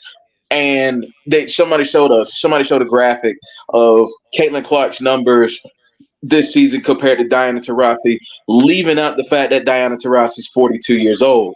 Just greatly omitted that. The fact that she's still putting up good numbers, being a veteran in the league, just completely omitted that out. And then, Chelsea, and Chelsea Gray, she's been hurt. Chelsea Gray's a dog. She is good. And she's just hurt right now, but she's gonna be back. She's gonna be healthy, ready to go come Olympic time. And she's one of the best players. She's one of the better players in the league. So you're not gonna take off Caitlin Clark for her if you want to just truly analyze it. So it's one of these things. Like, it's not necessarily, I agree to an extent, like, for her help, she needed to be left off, but she hadn't done enough yet to warrant. She ain't done enough yet. Yeah, no, you're good. She hadn't done it. For me, she had she hasn't done enough yet to warrant that getting, making the team like that. She ain't done enough yet. Now she's gonna, when 2028 roll around, I mean, she's gonna be she's gonna get snatched up. I feel like that's gonna be easy. But I mean, I just feel like, if people are truly interested in watching the WNBA grow and wanting it to grow, I want you to watch that women's team come the Olympics, because if you want it to truly grow, watch what they do internationally, see how good they're going to perform, and then take it from there. I love the idea of Caitlin Clark and Angel Reese being in the league, but this league is filled with talent, and if you're truly interested in wanting it to grow, watch who they send, and then after the Olympics, tune in to watch them on their respective teams, and then go from there. Don't be one of these casuals who only want to see it for Caitlin Clark and then get pissed off when she don't make the team, when she hasn't warranted a nomination to make the team. So let's enjoy the moment for what it is. One of my favorite things to watch Olympic wise is women's basketball, because they're finishing top 3 if they're not winning a gold. They're going to go over there, they're going to dominate, because I feel like outside of anything, I feel like the most dominant entity in the history of American Olympic sports since it was implemented was the U.S. Women's Olympic Basketball Team. They've been the most dominant entity in the history of the Olympics in terms of American sports. It's like they go, they win gold, they come home. That's it. And they do it in such a fashion, you just can't help but appreciate the talent that we have over here, that we send over there and watch them play. You have to appreciate what they brought to the table every single Olympic. So you just have to really watch what they're about to send over there and just appreciate what you're about to see, because I feel like they should be the favorites to win the gold medal again, and I think they're going to win the gold medal again when they go. So just watch these girls go over there and do their thing, man. Let them go over there and have their fun. Let them be who they are. When it'll be Caitlin's time, just give her time to breathe. Give her time to grow, man. Folks need to these folks need to just let some of that go. The only argument that you could make is that, and I said it to Champ, that this could have been, you could have made a dream team like impact. The thing about the dream team, the original one, it brought international eyeballs to the NBA. That's the moment when the NBA became a global thing, was when the dream team, like that, they were like, you go back and watch some of the Dream Team documentary, how they just became global superstars, literally. And I think that's the only argument you could make of putting her on the team. Maybe not to play as much, but just so the eyeballs are there. But I still am. Her time will come. I fully expect, like kind of like what BRF said in 2028. I fully expect she's going to be the leader of that team. Only way I could see Caitlin Clark making Team USA is injury. Because remember, Anthony Davis, coming out of college, he played for the Team USA, I think because of Blake Griffin's injury. So that would be the only way that she could possibly get in. Right. But only thing with Caitlin Clark, let's not put too much on these young players. Let's let them become the best versions of themselves and just go from there. Exactly. Hey, and look, before we go to the next segment, I want to say this. There's going to be a little treat for us at the WNBA All-Star game. We're going to see the WNBA All-Stars go head-to-head against the Olympic team.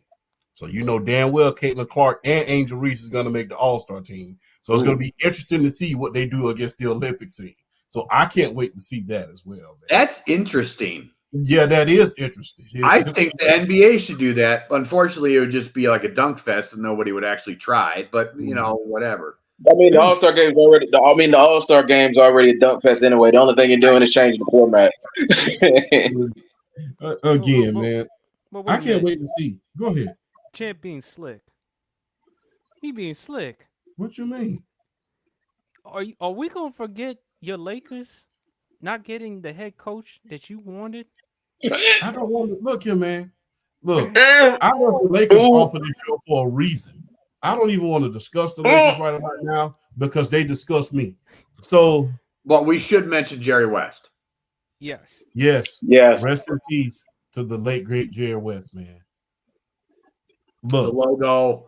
Not only I honestly like somebody that it gets weirdly lost in the shuffle in some ways when we talk about the all-time greats, and then on top of it, the impact that he had on this league is really truly never discussed, and unfortunately, it's being discussed now because he passed away.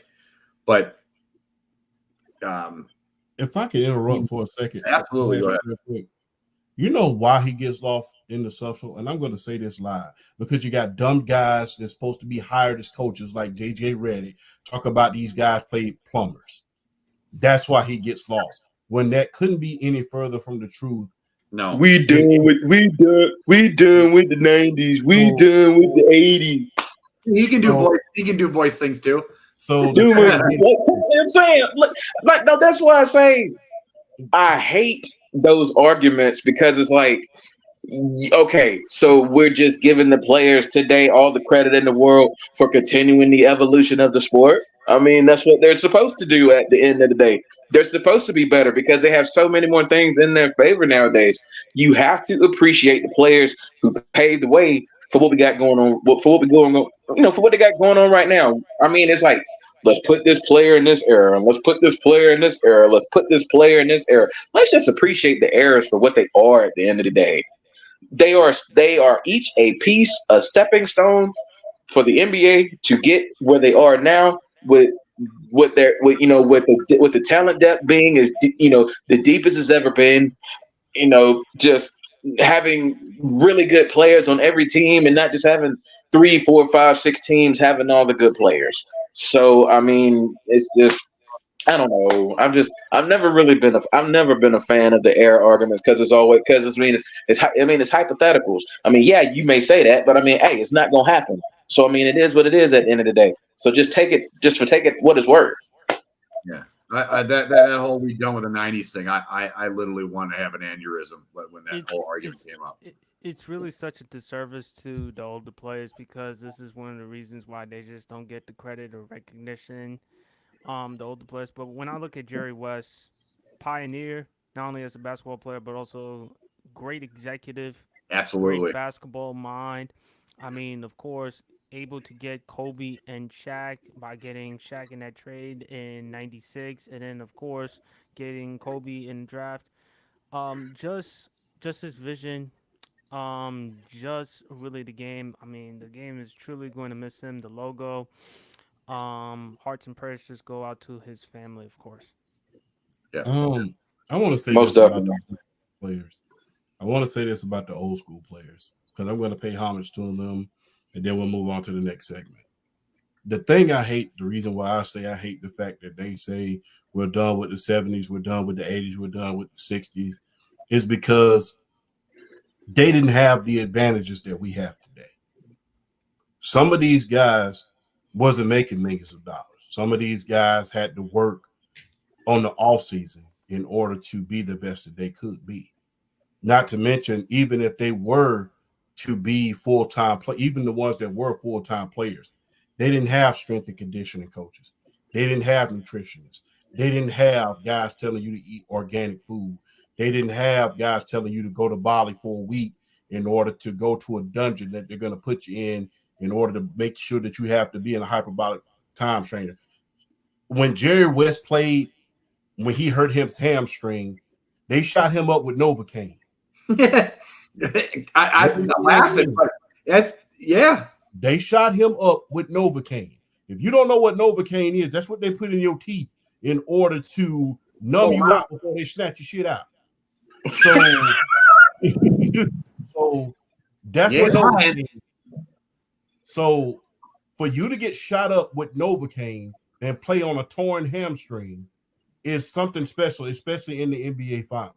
Well, and then this is when they're getting paid, nowhere near these guys. I mean, they're getting paid pittance. My thing is this: I never forget a scene where the late great Jim Brown said at Any Given Sunday, he said a lot of guys was just happy to get the damn job back then.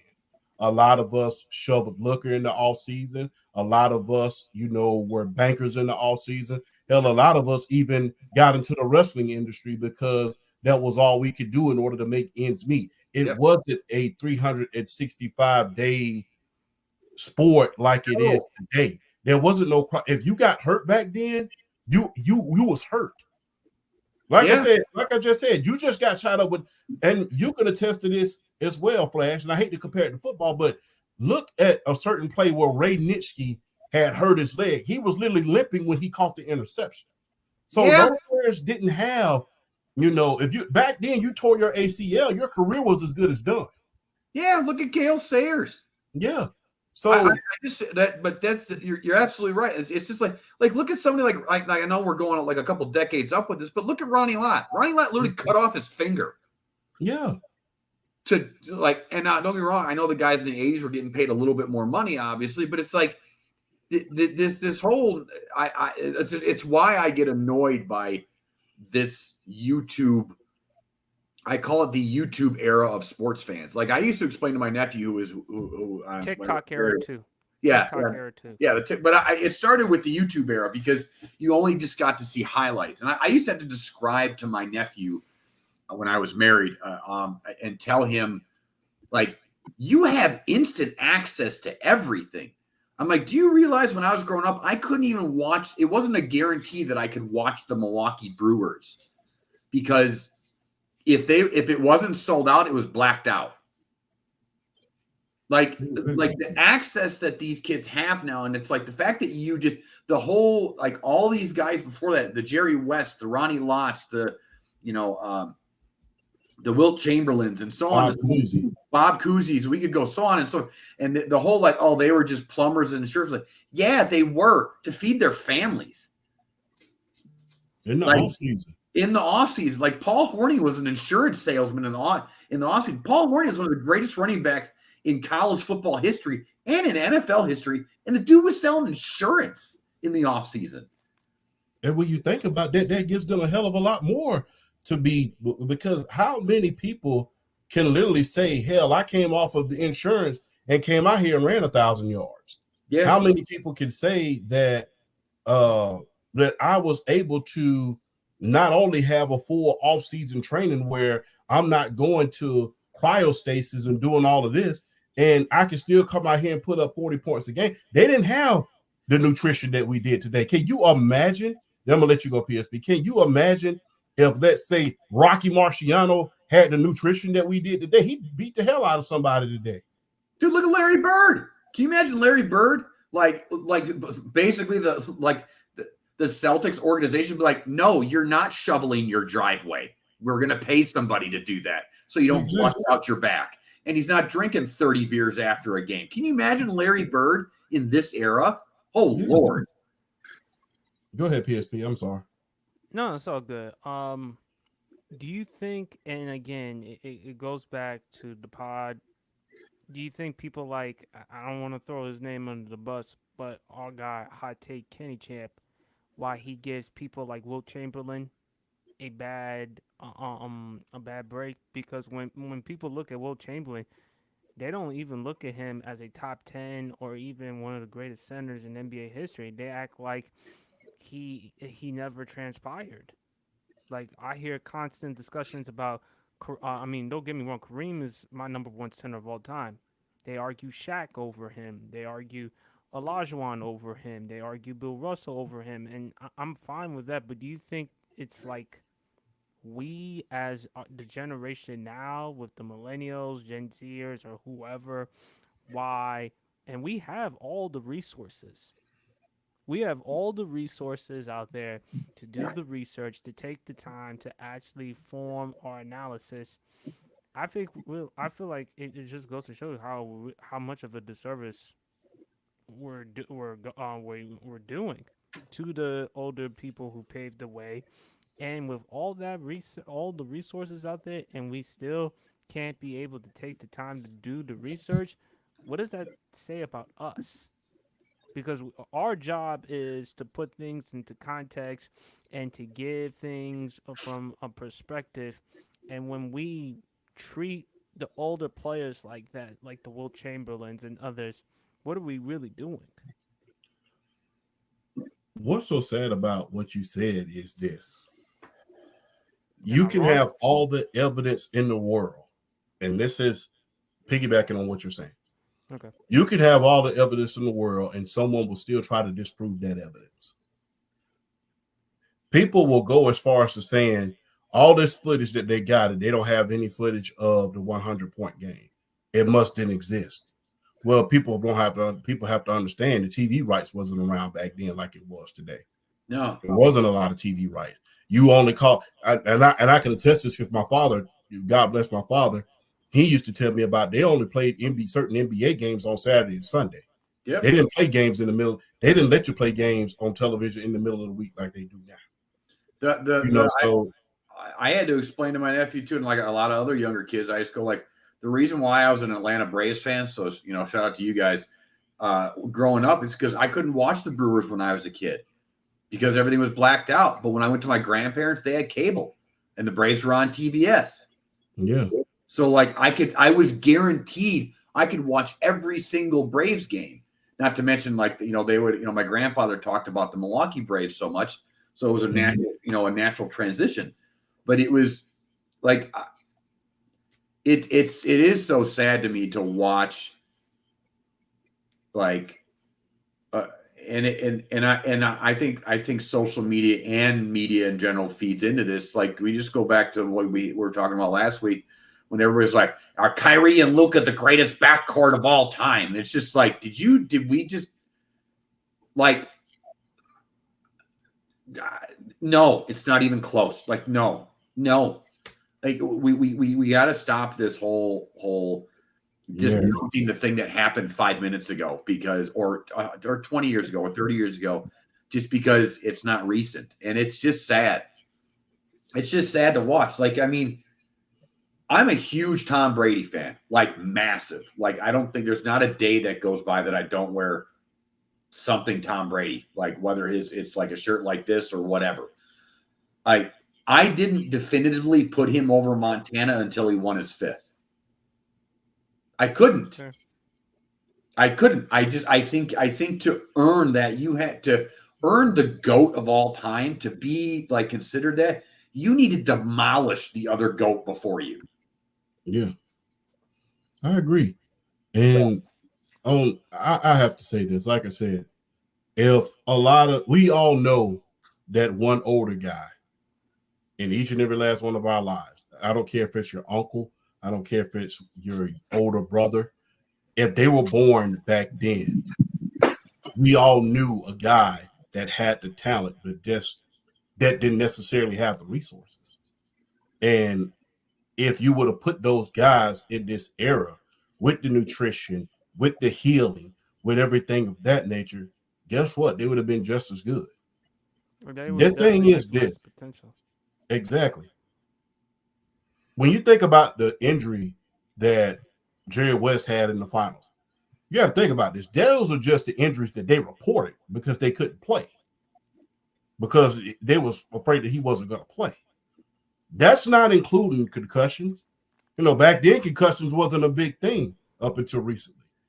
Pulled hamstring, that wasn't a big thing. Hey, you still played. I mean, you literally, in order for you to go out of a game, whether it be football, basketball, soccer, badminton, back then, you literally had to be to the point where you couldn't walk. So that's why I really think that we do a disservice to a lot of the older players when we say they were plumbers. They wasn't necessarily. No, they wasn't. They did stuff on the offseason in order to take care of their families, because guess what? They didn't have the resources that we did. Football, basketball, all of that wasn't a year-round sport. Whereas today there is hundreds of guys making millions of dollars. There was only one or two guys making, $1 million, maybe even a third of that. And one thing about the $1 million backfield, they said they would have been lucky if they would have made $5,000 between the three of them at one point in time. So let's pay homage to what came before. In the great words of Paul Heyman, let's embrace the new, but at the same time, you can't kill off the old. And we'll leave it at that. But one thing I do want to, speaking of Caitlin Clark, man, there's been a surge in, even before Caitlin Clark, there was a surge in popularity in women's sports. I looked on my For You page last night and, saw that a video I made about a year ago, and it said that women's wrestling was at an all-time high. The Women of Wrestling organization, pretty much a very, very good organization. Shout out to Jeannie Buss doing a great job on that as well. And, women's wrestling, not only there, but in the WWE, the AEW, just to name a few, is at an all-time high. And not to mention, some of the headlines at WrestleMania and everything. So what has been the catalyst for this attention? I mean, when you think about wrestling, you think about people like Jade Cargill, you think about, just to name a few, you think about Liv, you think about a lot, you think about Jakari Jackson, you think about a little bit of everyone. You think about Bianca Belair, a little bit of everyone. So what is the catalyst for this? I'm gonna let you go first, Flash. Well, I think when it comes to WWE, I think you can go back to the women's revolution that Stephanie McMahon started back in like 2015-ish. Mm-hmm. Yeah, I think you go back to that. I think you could go back to, as much as we were blessed with the Trish and Lita era and Mickie James. I think we went through a really bad period of women's wrestling with the Kelly Kellys of the world, as nice as she was to look at. But if I saw one more cartwheel and springboard elbow out of a woman's wrestler, I was probably going to put my head through a window. But I think you can really point to Stephanie and Triple H, Tripp establishing NXT, and then Stephanie and social media. One of the times that social media actually did a good thing and saying that we wanted to see the women actually, like, can we see them do more than cartwheels? Like, we were longing for the days of Trish and Lita and Mickie James and Victoria. And so I think in that aspect, that's the catalyst. I also think timing. I mean, Caitlin Clark, for all the issues, and all the overblown thing, the reason why I think that the eyeballs have been on her so much is because she moves like an NBA player. She moves with her vision and passing and the way she does the step back and her footwork and she moves kind of like Steph Curry in a way. And I think and so I think we're just very lucky. Now we do have we have Charlotte Flair in the WWE. We do have Liv. Alexa Bliss will be coming back soon. Like legit talents. Like I think the Liv Morgan Sasha Banks. Even though I have opinions about AEW, but that's for another day. I think the Liv Morgan storyline right now, what they're allowing Liv to do, as much as there's a lot of people that give her crap, I think it's one of the best storylines that they've been doing in a while besides the Bloodline. It's fun to watch. It's entertaining. Dom's amazing. I know it's he's a guy, but that whole storyline is great. I just think we have great timing. And I think we have the stars that are putting the eyeballs on it. It just takes timing. It just takes the right amount of timing when it comes to the right amount of the right stars to put in front of the camera. And then I can't explain why. I don't think there's a reason why. There's just reasons why things happen. Like, why were Bird and Magic the reason why the NBA really took off? Why was it the 1958 NFL championship game between the Colts and the Giants that finally took the game to a different level? Why was it that? So that's my answer without really giving you an answer. No, ESP, the New Jersey Genius. What you got for us? Oh, that was still a good enough answer, Flash. Also another person that also should get credit for the NXT, Shawn Michaels. He's done a very fantastic job. Although I was kind of laughing a little bit because I saw the video with him in Sexy Red, but that's another story for another day. I want to know. Okay. I'll say this. Triple H, the first time Sexy Red showed up on NXT, Triple H tweeted out, "Y'all better be glad he didn't twerk." Guess what Shawn Michaels did in one of the next videos? Okay. Well, he was the Heartbreak Kid. I mean, were we surprised though? I mean, it's Shawn Michaels. I mean, were we really surprised? No. I'm sorry, Champ. You said something? We've seen Shawn Michaels do a hell of a lot worse. Exactly. That's why I said he was the Heartbreak Kid. We've seen far worse, so it's no surprise there. But I agree with what Flash said. The evolution is just a new time and a different day, and it's also going to show women that women could do anything. It just shows you that women can do anything. Women, if you give them an opportunity, and if you are able to capitalize it, they can do anything as much as they want. Give a lot of credit to Triple H as well, to BRF Sports. At some point in time, he has to have his own wing for the Hall of Fame. Just like Paul Heyman got his own wing, then I think Triple H should get his own wing because of the evolution you're seeing with WWE, how he's acquiring talents. Even though the AEW, I gotta admit, I'll that's a story for another day. But I think it's just great seeing women, and with the WNBA, to Angel Reese's point, it's not just Caitlin Clark. There are other women out there that can actually play too and hoop too, and and it's great because it's just getting them the coverage.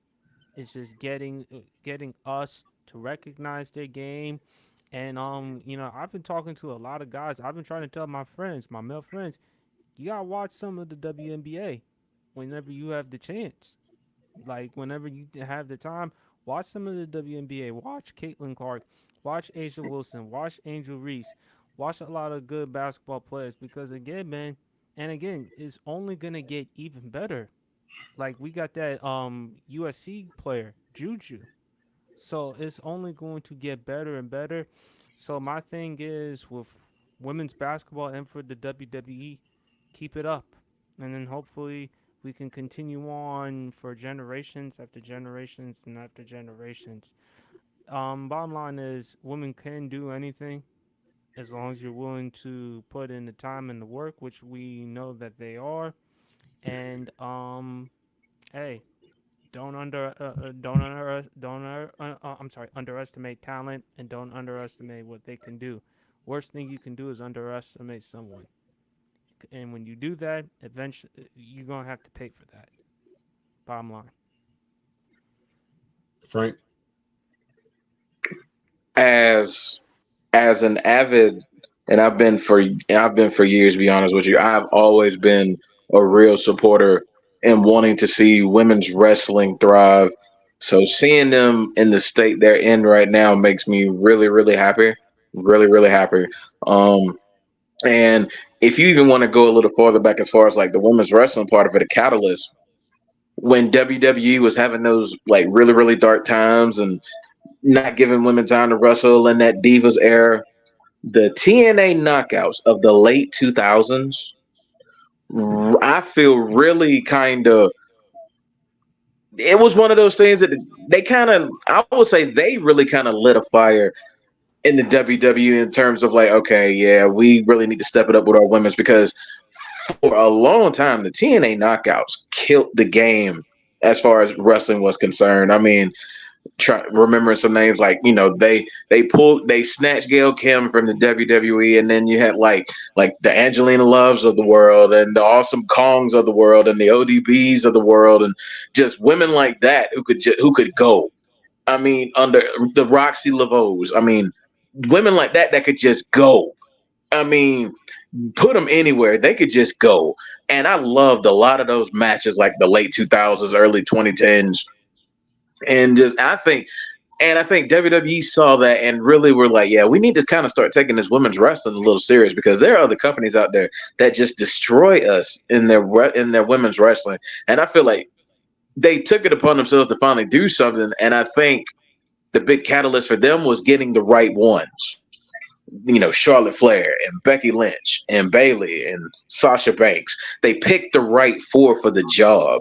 And they went out there and they did the damn thing. My favorite women's match of all time is still that NXT Takeover Brooklyn between Bayley and Sasha. That's still my all-time favorite women's match. That's a phenomenal match.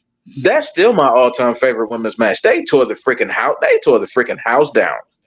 Yeah. Between that one and then the match that really kicked that revolution into high gear, that triple threat at WrestleMania 32, Charlotte, Sasha, and Becky. That was an amazing match too. I mean, it's like little baby steps like that have kind of really gotten women's wrestling to where it is like that, where it is today. And between that match last, not this past WrestleMania, but the one before between Charlotte and Rhea. Woo! Dude, to me, that was the best match of the night. It was. It would have been if Sammy and KO versus the Usos didn't happen. It would have been if that tag match didn't happen, in my opinion. But let me tell you, I think I'll make a point about this, and then I'll keep going on this. I remember Ric Flair saying they should have main evented. And I was like, Rick, I love you. No, they shouldn't have. Because there was too much narrative in that bloodline thing. That tag team title match deserved main event. But I will tell you this, though. As a fan of both of those women, for them to get the allotted time they needed to do their thing and to tear the house down the way they did made me so proud of both of them. It made me so proud. Because it was like, it was Charlotte being like one of, if not the face of the women's division for a number of years. It was like a passing of the torch to Rhea. Yeah. And Rhea took that ball, and I know the early title reign was kind of stale and kind of boring, but let me tell you something. Her title reign before she got hurt, that sucker picked up. I mean, like the Nia Jax match, the match at WrestleMania with Becky, just she started having way better matches in that title reign, and just her charisma and her personality, even though she was a heel. I'm ready for her to come back in that storyline, because I'm telling you what, I am ready for her to come back, because there's a quick question that's out there like now. I think it's between Roman Seth, Rhea, and Punk. Who's gonna get the biggest? Oh, who's gonna get the biggest ovation when they return? And I immediately said, "Oh, it's gonna be Roman, Rhea, Seth, Punk in that order. It's gonna go like that in terms of who's gonna get the loudest pop." And you can make a case for Rhea when she comes back because if she comes back at SummerSlam, they gonna they gonna blow the roof off that place if she comes back at SummerSlam. So that's all I'm gonna say about that. But And we got the Trish and Becky storyline too, by the way. That cage match at that extreme, was it Payback or was it Extreme Rules? That cage match, it was Payback. I think it was Pay. Yeah, it was Payback. It was Payback. It was Payback because it was Payback. Boy, I did not. I kind of liked that storyline. I was kind of like in between, but that steel cage match, it won me over. That was an amazing. And shout out to Trish Stratus for being like late 40s, taking that bump suplex off the steel cage. Like good. Shout out to her. Shout out to her. I mean, Trish Stratus over her career, from where she started to where she ended up, earned my respect tenfold, turning into the wrestler that she did. But it's just a matter of, I feel like it's a matter of having the right faces and the right athletes at the right time, being able to perform at such a high level that you have to just really take notice. And it's not just WWE. Like, it's women's basketball with Caitlin Clark and Angel Reese, and then you got the next batch of women that's about to come up from college. And then you got to look at, and there's other sports too. You look at tennis with Naomi Osaka and Coco Gauff, and girls like that, young girls who trying to elevate their sport. And it's just, I feel like it's good to see, because I've been one of those. I've always wanted to see the women thrive as much as the men in sports, because they deserve a platform. If they're good enough to do the damn thing, they've always deserved the platform. And I am happy to see them getting it. And I am happy to see them putting in the work. I'm happy to see them getting notoriety, getting attention.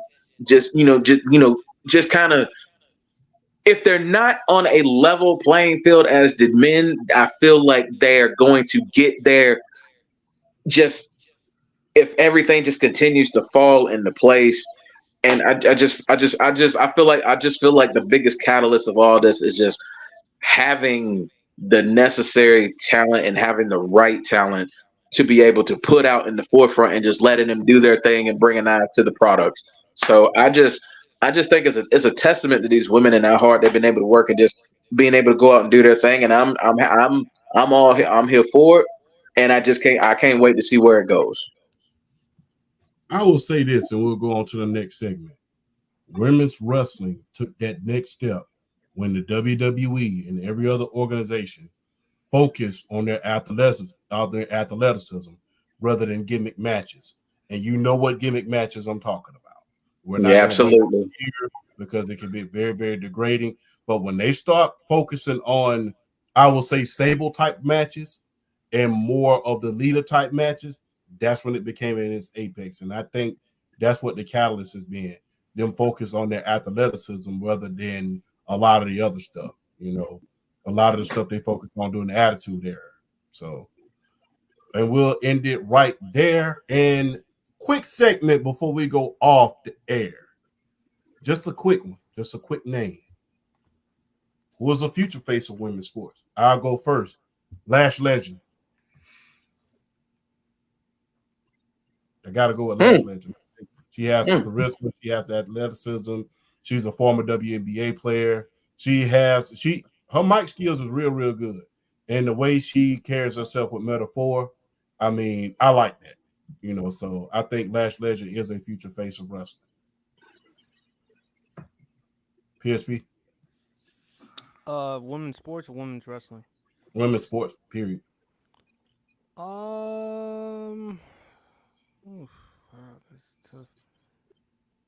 I would probably say the other Chicago Sky player, not Angel Reese, the other Chicago Sky Cardozo. Cardozo. Yeah, I think she can actually be really good in the WNBA. I really do. And of course, Juju from USC. Flash.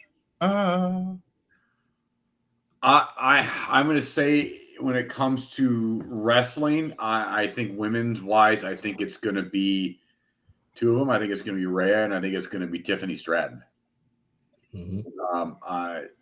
Tiffany Stratton is so talented and still so young. She's only 25. In fact, I could see her and Rhea having a rivalry for years. And I think when it comes to women's sports in general, I think that it's I'm taking the easy road out. It is Caitlin Clark. I don't think there is any other answer right now. She gets all the headlines, whether it be on mainstream media or on social media. And she is the face of women's sports. I think whether anybody likes it or not right now. Mm-hmm. And that just is what it is going forward. And as long as she ascends to what she should be or what we all think that she should be, I think she will be the face of women's sports going forward, which isn't a bad thing. I love seeing it. I really don't care who it is.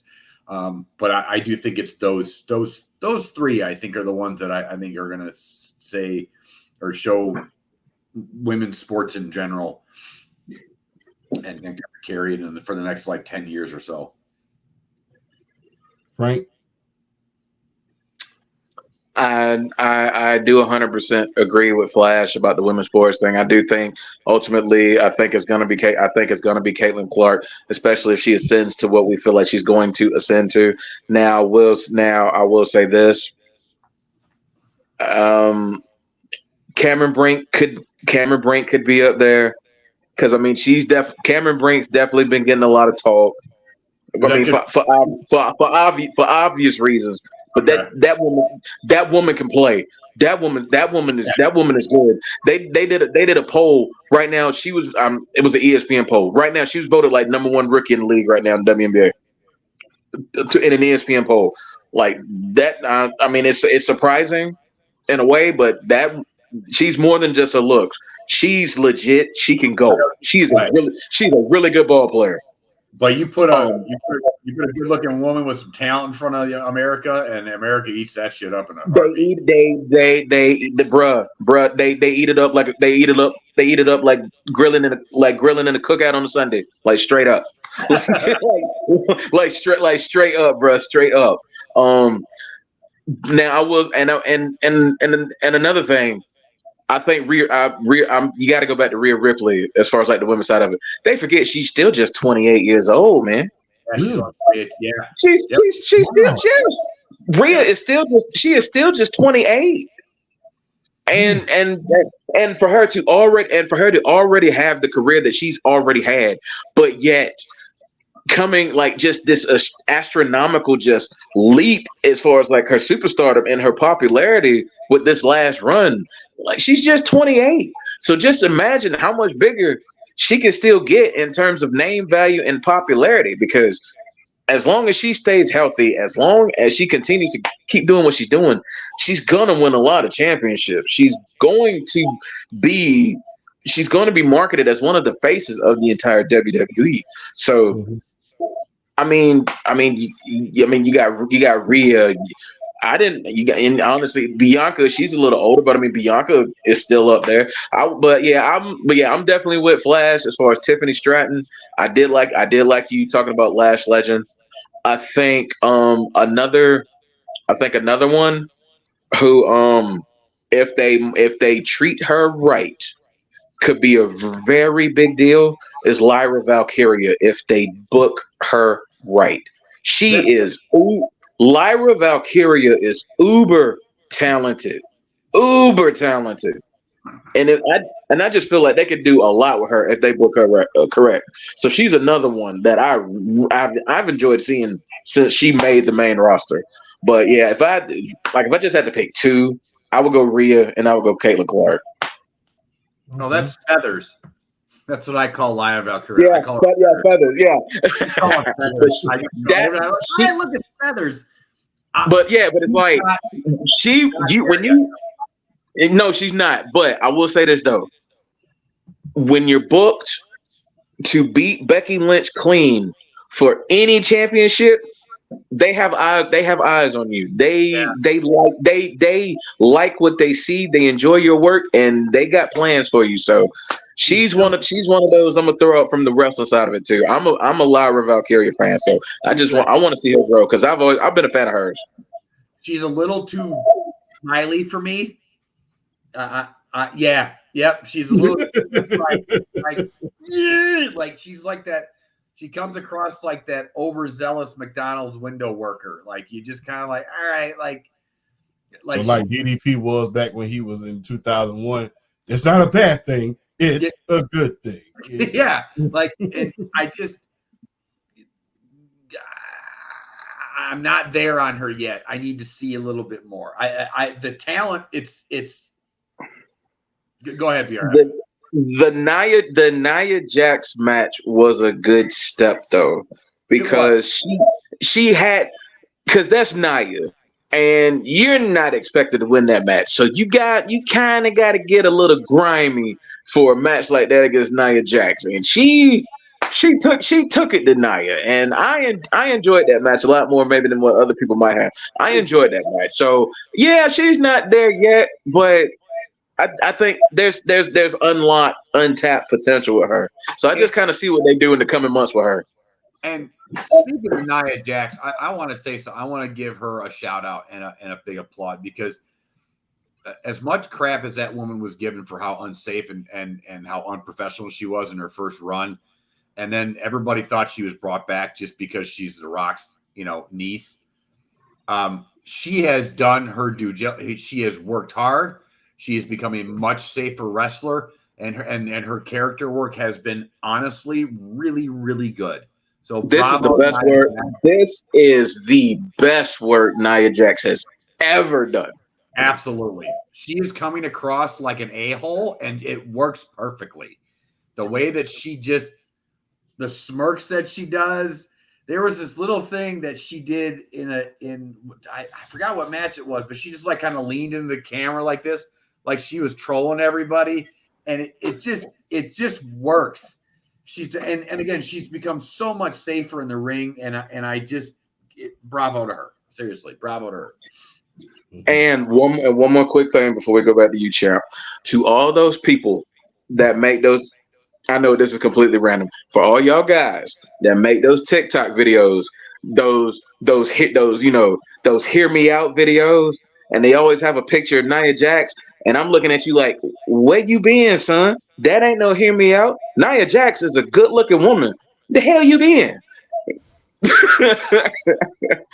And we'll end it at that. In the great words of 2 Chainz, I've been getting money. Where the you been? But on that note, we got to end the show. But before I do, hey, I got to send a shout out to everyone, all the fathers out here. Happy Father's Day. And I want to say it like this before I end it. If you're a father, if you're someone's biological father, happy Father's Day. Your stepfather, happy Father's Day. If you're a big brother and you're a father figure in your brother's life, happy Father's Day. If you're a stepbrother and you're playing a father figure in someone's life, happy Father's Day. If you're a cousin and you're mentoring people, happy Father's Day. If you are a stepfather, happy Father's Day. If you're a foster father, happy Father's Day. If you are any type of father figure in anybody's life, happy Father's Day. And I salute each and every last one of you. And shout out to one person who got me in the sport. And that's the great Johnny Pryor, my father. Because if it wasn't for him telling me to make my first TikTok, I wouldn't be here. If it wasn't for him telling me to go to the Army, I wouldn't be here. If it wasn't for God blessing me to have him for every day of my life, I wouldn't be here. And if it wasn't for him telling me, if you don't get your ass in them books, they're going to work you, I wouldn't be here. So shout out to all of the fathers, especially mine. And if you're looking at this, Pops, I don't know if you are or not, your son, Stephon, he loves you. Always. But on that note, man, hey, guys, good talking to some of the greatest sports minds in the world. Hey, I got to say, this is episode 11. And how ironic. Everybody who I started with is here. In the great words from my father, nothing is by accident. PSP who put me on, and then the TikTok crew who we started up lives with every single Sunday after the football games, man. And it feels so good to be here with everyone who I started with, man. And let's continue the movement, man. PSP, hell of a job. Congratulations on almost 7,000 subscribers on YouTube, doing the damn thing like we all know you can. The New Jersey Genius is doing it. So congratulations to you, BRF. We see you doing your thing on TikTok. Hell of a job, man. And not to mention Flash, man. Flash. Good job. Dad bought the Rad Bod. Been paying close attention to that, man. Not to mention some of your content on TikTok. Congratulations to you as well.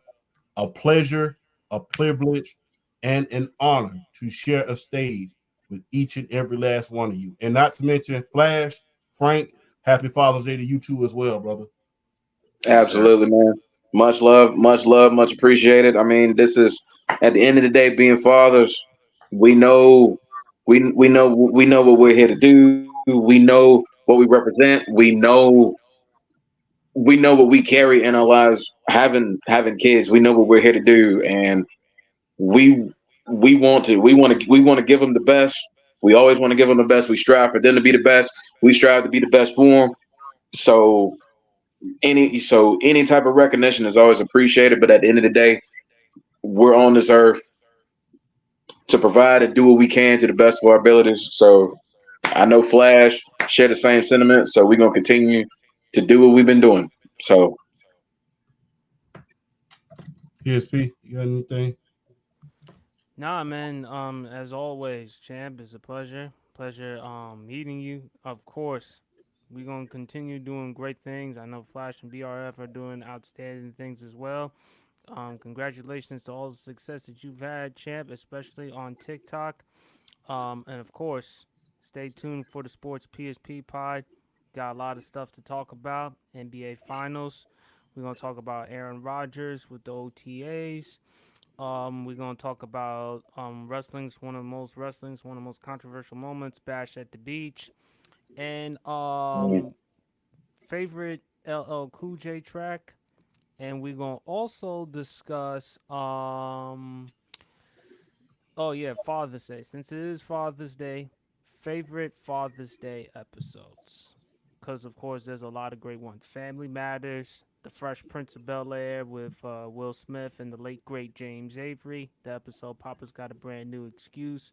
Any other Father's Day moment that you can think of, whether TV or anything. So that's what we got for the Sports PSP pod tomorrow. Please stay tuned. Hey, before we end the show, I didn't realize how big James Avery was. Here's a big dude. Until I see him standing next to the Big Show, I said, "Damn!" So, I mean, James Avery was, like I said, they called him Uncle Phil for a reason. But hey, make sure y'all tune in to the New Jersey Genius PSP's podcast tomorrow night at 9. I will be on that show as well. And he has a hell of a show every single week, man. Hey, man, doing the big things, man. But on that note, man, I will say this. Good night, Columbus, Georgia. It's been a privilege. It's been a pleasure. It's been an honor. Not to mention, man, I'm sharing the stage with my day ones. I appreciate y'all as well, man. Happy Father's Day. Make sure, also, Men's Mental Health Month. Take care of your mental health. Let the mind control the body, not the body control the mind. On that note, good night, everyone. Peace out, everybody. Peace out. y'all take it easy.